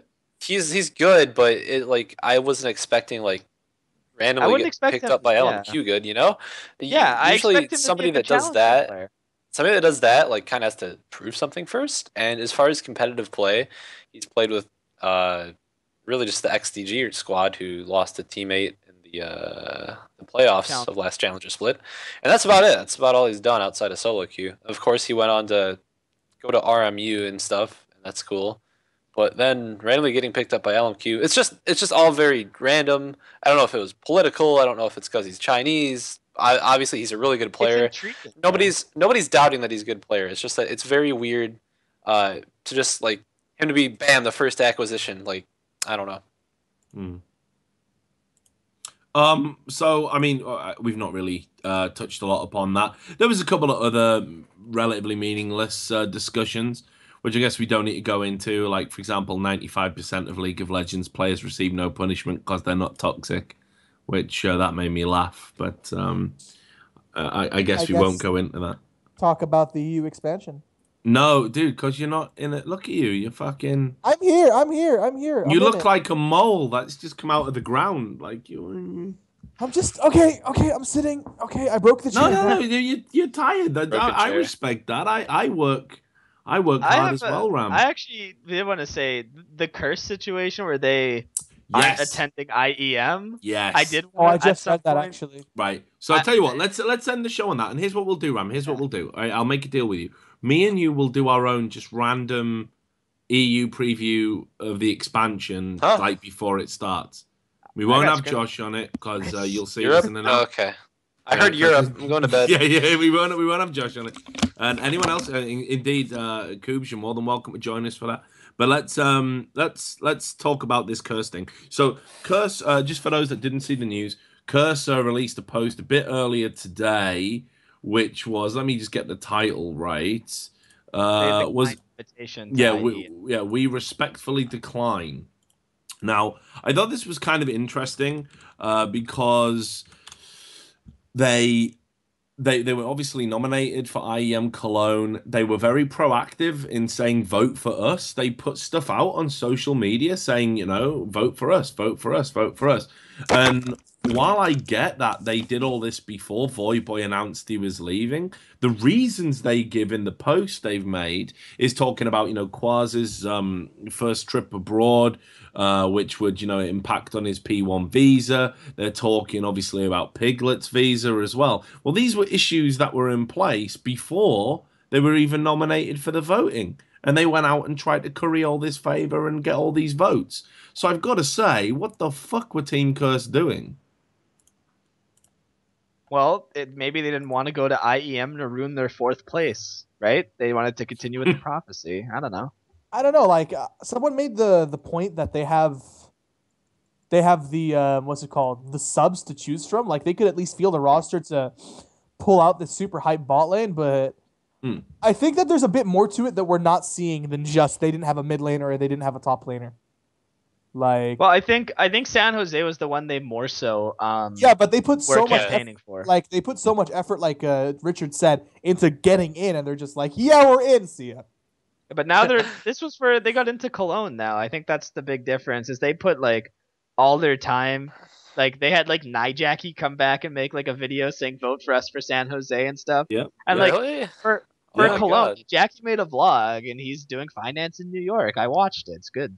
And all I saw for Cologne was like they're saying, "Hey, vote for us." But like, why are you saying vote for us when A, you don't have a mid laner finalized, and B, you probably already know about these travel issues that are going to So some people are correcting us here, Kubz. So we need to be very careful about the territory we're wading into. But apparently there's promo videos for San Jose. Yeah, I just mentioned that Jackie made one for San Jose. I said like, but they did promote Cologne as well, I'm pretty sure, right? It was just through tweets and stuff. It wasn't as big. But, okay, like, but they did make a video on for social it, media. There was still like Curse being like, "Hey, come, vote for us," and now they're in this position. They definitely went for San Jose harder with all the content they put out, but they were still saying for Cologne, like, vote for us. You know what I mean? Yeah. Okay, good. Just to clarify before we get crucified, You know what? I've been crucified. It's okay. Like I'm ready. I'm used to this. My body's ready. And TSM isn't even really that good. Ooh.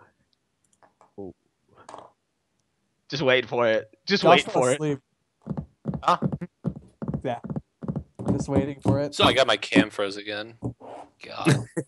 You look great though. Whenever it freezes, it always looks like you're staring either at something just off in the distance or your own penis. I'm just amazed. I will say that like looking at all the teams right now, I feel like Curse honestly might be the best team in North America if they pick up the right mid laner. Like I don't know what does anyone know technically what Quas is? Is he like an NA because he's lived here for I don't know. He's a human fucking being. That's what he is, Kubz. Riot's having a board meeting, so it's like, what does South America technically count as? Legends. No, it's actually really interesting because is he a North American or is he an exempt resident? Because then they can't. Go ahead. I don't know what the rules say. I don't know if the rules say like you can it only counts for like major regions that you can't be from. Because obviously he's from Venezuela. South America doesn't have it's not recognized as one of the 5 major regions or whatever. So I don't know if I haven't read the rules. I don't know if he counts as not exempt or American. I don't know what he is. I just know he's a great guy. But He's a human being. I don't know. I don't know what he's counted as. I don't think we really have any clarification on it either. I can only assume that he counts as an American resident because they have tried out Xiao Wei Zhao. But maybe Riot. He definitely does. I thought this has come up before. Doesn't he have a fucking Canadian passport or something? Maybe. I don't. Yeah, I think he does. I think he's legit. I've always counted him as like. Yeah, well, I mean, if that's the case, they can just go get more foreign talent if they want to. Like that opens up so many more options. Like they have Piglet coming in. And Piglet, you got any good friends in Korea? Like, yeah, like, hey Piglet, so were you and Faker close? Huh? And it's like, it's one of the situations where if they're allowed to do that, Curse has the resources to get, a world-class mid laner onto the roster. And honestly, I think right now they're looking like so strong. Just when you look at the roster they have, I honestly feel like if they just keep improving at the rate they were, they will finish first. And so there you go. There it is. It's definitive. Kubz is not an NA resident. What? Yeah, he tweeted it. He said he's exempt non-resident until he has been in the region. So they have to go from NA then. So it was real hard for me to keep up with what Nick Allen was saying because he actually blocked me on Twitter. But I've just realized he's changed that now. So that's good. He's just blocked me on Skype instead. So then they have to use a North American mid laner. They can't use an exempt. They have to use a North American mid laner. That's really unfortunate. God, this changes everything. That's unfortunate. Like Voy would have been. That's so sad. Voy was so good. Wait. No, sorry, I've got it wrong. He's an exempt non-resident. Sorry. Wait, but what does that mean? Does that mean they could technically pick up Xiao Wei Zhao since he was exempt too, or does he count? You can only have 2 unless you already had more. Oh God, I hate rules. They're too complicated. So they have to use someone from North America. All right. Wait, they're allowed. So that would mean like get the man cloud hype going. So they're allowed to exempt. No, didn't you just say they're allowed to exempt? So wouldn't make that Xiao Wei Zhao the second exempt? No, they got Piglet too, dude. Is Piglet exempt? Oh my God, I fucking hate all these terms. NA only. Then what are NA only? Then what are TSM doing? They get. Yeah, no, you're right. Ram's completely right. They can get Xiao Wei Zhao since he's grandfathered in because TSM's getting Santorin. Yeah, they're allowed 2 exempt. No, yes. Yes. Wait, there's something called the grandfathered rule. Okay. Yeah, because Kubz. Wait, 1 sec. Wait. So they have 2 exempt, which would be Xiao Wei Zhao and fucking Quas, which would make Piglet just the foreigner. Did you say they're allowed 2? What?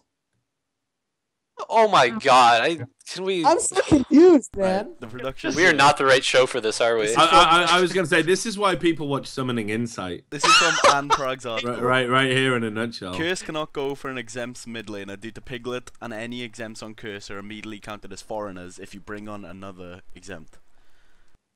So. Well, they could go after Xiao Wei Zhao because TSM's getting Santorin, right? Yeah, but Santorin, Bjergsen, and Lesboy all count as exempt, don't they? Yeah, but who cares? Like, how does that?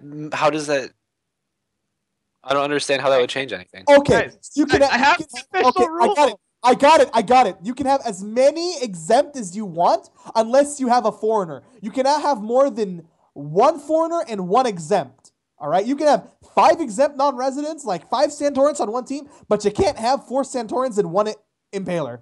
Basically, 1 example. What the hell? Oh my God! You can have as many non-exempt unless you have a foreigner. Before we kill our whole viewer base and their brains with our awful attempt to learn this rule, if Curse can get a foreign mid laner, they're gonna be one of the best teams in North America, if not top 2. If they have to take a North American mid laner, probably gonna be like ManCloud, maybe, and then maybe they won't be top 2. That's just my opinion. I don't really want to, keep deciphering the rule, which I clearly don't. I'm still trying to figure out this rule, dude. Okay, so here it is. No, don't even explain it, because we've explained it 10 times, and Everybody's gonna moan and groan like, "Oh my god, Josh!" Right, okay. I don't get it. Let's leave it at that. The Amprag article's right. I know that because I published it on the website that I control, so it is right. And I was like, huh. Yeah, it's definitely right. So, but anyway, yeah, and as someone else summed it up in the chat, Curse can get Zhao Wei Zhao, just not real foreigners. That's how they explain What it, about right? Belter? He was on Curse once. Yes, he counts. He's North American. Yeah. Right. We're just joking guys, now. Yeah, fuck this conversation. Fuck it to death. Right. So, how should we end the show? What's the final topic that we should talk about before we go? Do you want to talk about the bot of Legends League? Can we just talk about that briefly and then get out of yeah, it? Bunny Fufu's accounts being on like 2 of his accounts were on that, or something. Yeah, but were they though? I don't know. Was it? That's what I heard. I saw that rumor got spread around quite a lot, but there's nothing to verify that it actually is Bunny Fufu's account. It actually looks like an impersonator, I think. The bot of Legends thing, I mean, I think what, that's just to like power level to 30, and it does like scripts and stuff. Is that yeah? I mean, I don't know. I think I would be very surprised if Bunny was a cheater, dude. Yeah, that guy's too good when it counts. Like, what do you think Bunny just carries around a USB to LAN and just like pops yeah? It up? What if he did though? Yeah, it's not so much about using a LAN event, but obviously the leveling is fucking boring for people, and when you're not being monitored. I did that once, Richard. I did Master Yi 3-on-3 Acre of Rage 15-minute wins. I honestly wanted to never play this game again, and I mean, look at how happy. Do you understand that now that there's a video of you saying that? Like when your background check comes up for your head coach position, you just go and fuck yourself. It's co-op versus AI power leveling, completely legit. Oh, right. I see what you're talking about. I thought well, even so, I imagine Riot would have a problem. Richard, I'm not a terrible person, please. Well, no, I didn't say you were, dude. No, it's like, you saw how happy Piglet was when he got to 30. It looked like he won Worlds again. He looked happier. Oh shit! I'm talking about his reaction, like how happy he was. Yeah, he actually celebrated more hitting level 30, I think. Yeah, like he was like... Did he cry? Like, he cried... Well, no, he saw Piglet cry, right? It's not this meme again, come on. Can we not go with that? Yeah, please don't. But there you go. Yeah, there you go, Kubz. You've killed yourself. But look, we need to go through the list, and I don't think a lot of people have. There's 131,000 users on it. Richard, just to clarify, I need to clarify this. I played those games, dear God, before anyone goes crazy. I took a level. Sleep with that secretary. I played 3-on-3 co-op versus AI to power level. Now just let me smoke this tasty cigar.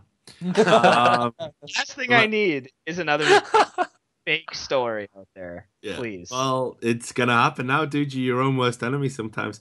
But I got told when I was investigating this article, and actually I'm about to drop an article in the next few days, which is gonna blow that one out the fucking water. It's gonna be great. And Riot are gonna love me again. But I got told that actually a lot of the higher level people, they moved across to League Sharp actually, which is meant to be a better scripting service.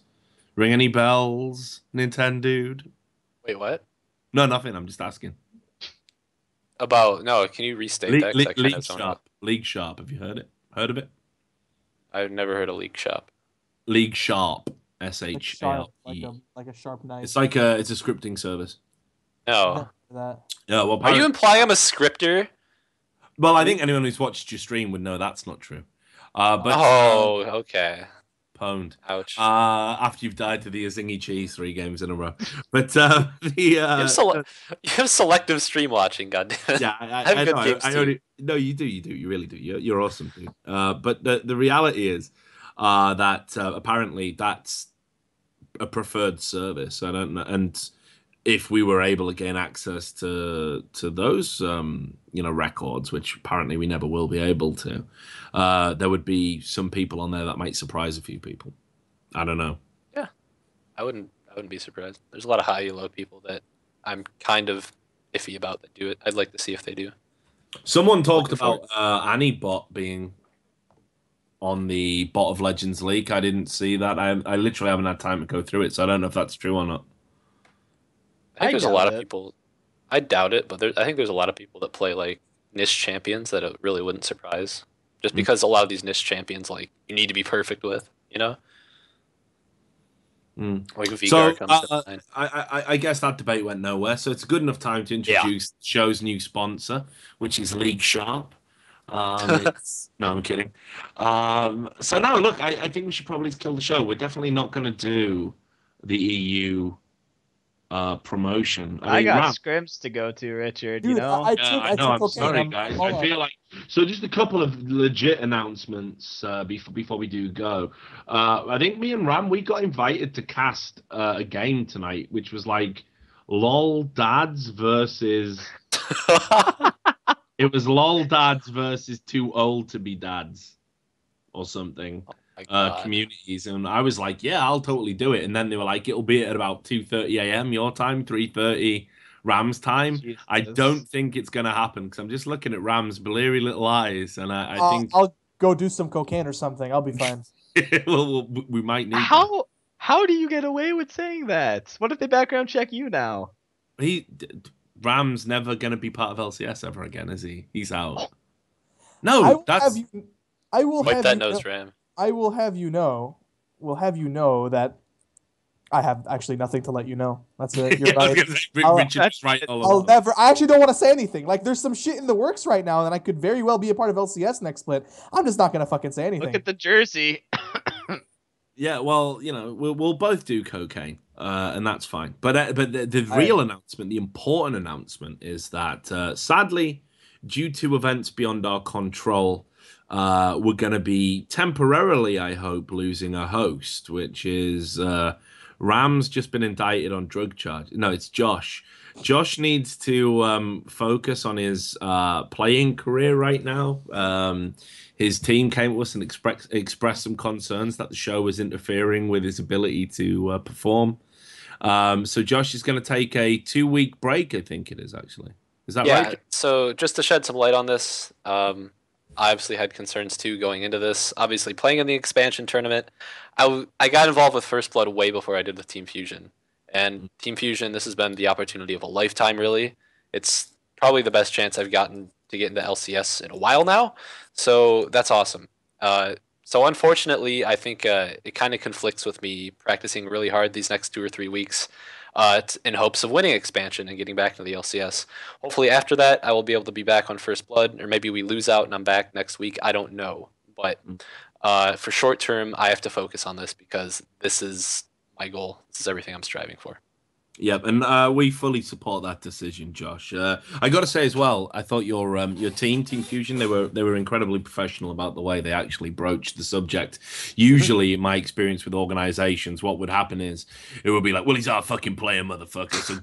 So go fuck yourself, and he's gonna play for us, and fuck your little web show." That's like what usually happens. But actually, what happened this time? Who was fucking talks like that? Everyone in esports. Super villains and that.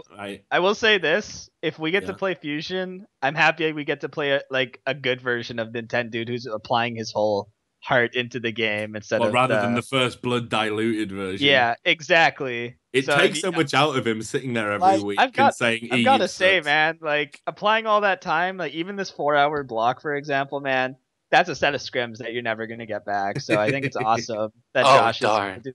Josh, you'll go from holding us back to holding your team back. I fully support your decision. Back at it again, baby. Yeah. So right.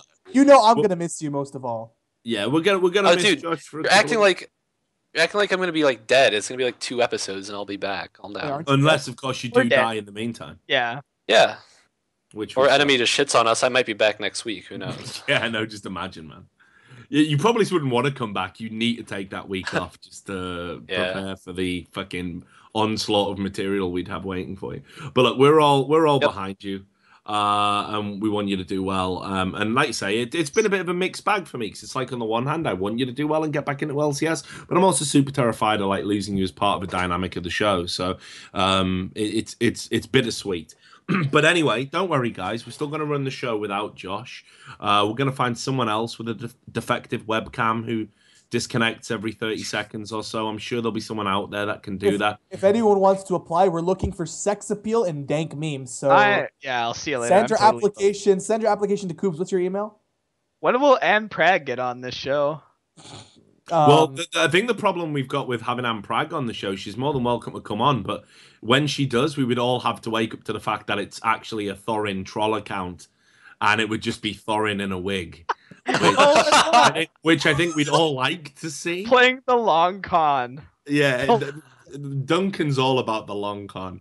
But we'll see. I'd love to get Anne Prag on. She's more than welcome. I think, we've reached out to a couple of journalists. You know what, Kubz? Everyone's been saying to me today that you've really acquitted yourself very well on the show. Perhaps it could be you. Perhaps you could be the guy to step in for Josh. But, okay, then I would just like to put in my resignment from First Blood.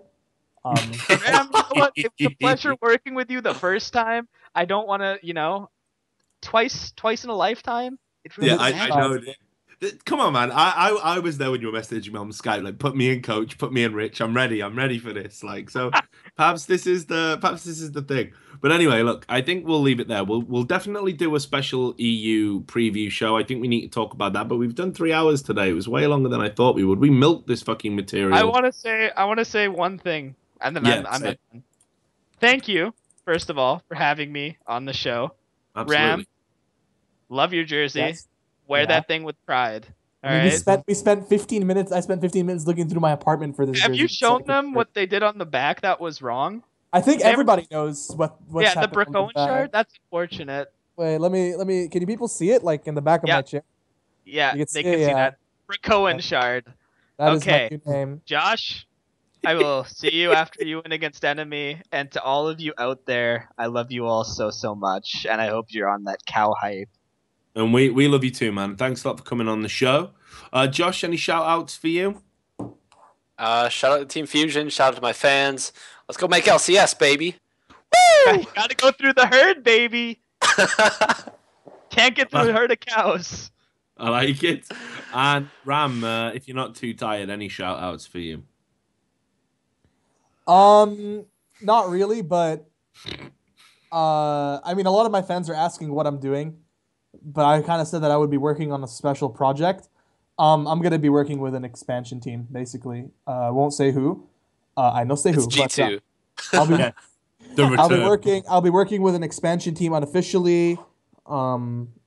Just helping them out. Nothing really concrete now. I'll just be kind of chiming in, helping them, and if it goes anywhere, I'll say something. Otherwise, that's pretty much it. Just taking my break.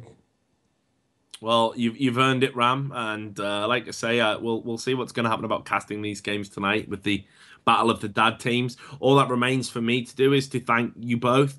Josh, enjoy your 2-week holiday. I hope it all works out for you and is worth it. Give my best to Gleeb as well. Wishing him all the best for a strong recovery. Kubz, you are awesome. A great guest. Slightly more talkative than Gilius last week. You're very verbose, which is always great for the show, and it was good to get an NA perspective and to get at the bottom of the complexity nonsense in your own words. And I think, all the tweets I've had, everyone's like, oh wow, he's actually all right. All that bad shit just evaporates now that we realize he's a human being. I do want to say, like, this isn't based on me, but when you guys, like, when the community goes negative on someone, which is justified, right? Like, you're allowed to have opinions. If you're in that situation where you're the one that's having this negative attention, you just have to remember that, like, their opinion is their opinion, and it's important. The fans made this industry, right? So it's on you to make sure you always do the right thing. And so that's all I'm trying to do, man. Like, I'm just trying to do right after all the shit. I like it, and your quest to becoming a Christ-like figure is complete. So, well done. Excellent work. And Ram, speaking of Christ-like figures, I just want to say, great show. Sorry that we kept you awake a little bit. I wish you all the best to the team that you will be working with, and I know it's going to be a good team, and I'm sure you're going to make them all the better for it. I will follow that with interest, and no doubt we'll get together to talk about some EU expansion stuff very soon. And of course, Sam, are you there, dude? Yeah, I'm here. You put on a great show today. It was high production value. You coped with the DDoS. You've done brilliantly, brother. Brilliantly. That was quite a rush, actually. I'm pretty quick. I came back from a DDoS, had to just reset my IP, so fuck you, XG9. Come and get me next time, bitch. You don't want to say that to him of all people. Rest in peace, bro. So there we go. That was the 7th episode of First Blood, and thanks to everybody that tuned in. I think at one point we peaked at about 6K. That might be a record for us. It shows that even in the light of other shows going out on the same day, other shows sanctioned by Riot looming and waiting to, quote, blow us out the water, the viewers are still interested in our content and our take on things, and that means a lot to me, and it means a lot to everybody who is a part of this show. So all that remains to be said is we will see you next week. Obviously not Josh, as we explained, but we will be there, same time, Wednesday, 10 o'clock GMT, 11 o'clock Central European time. Until then, look after yourselves. Peace.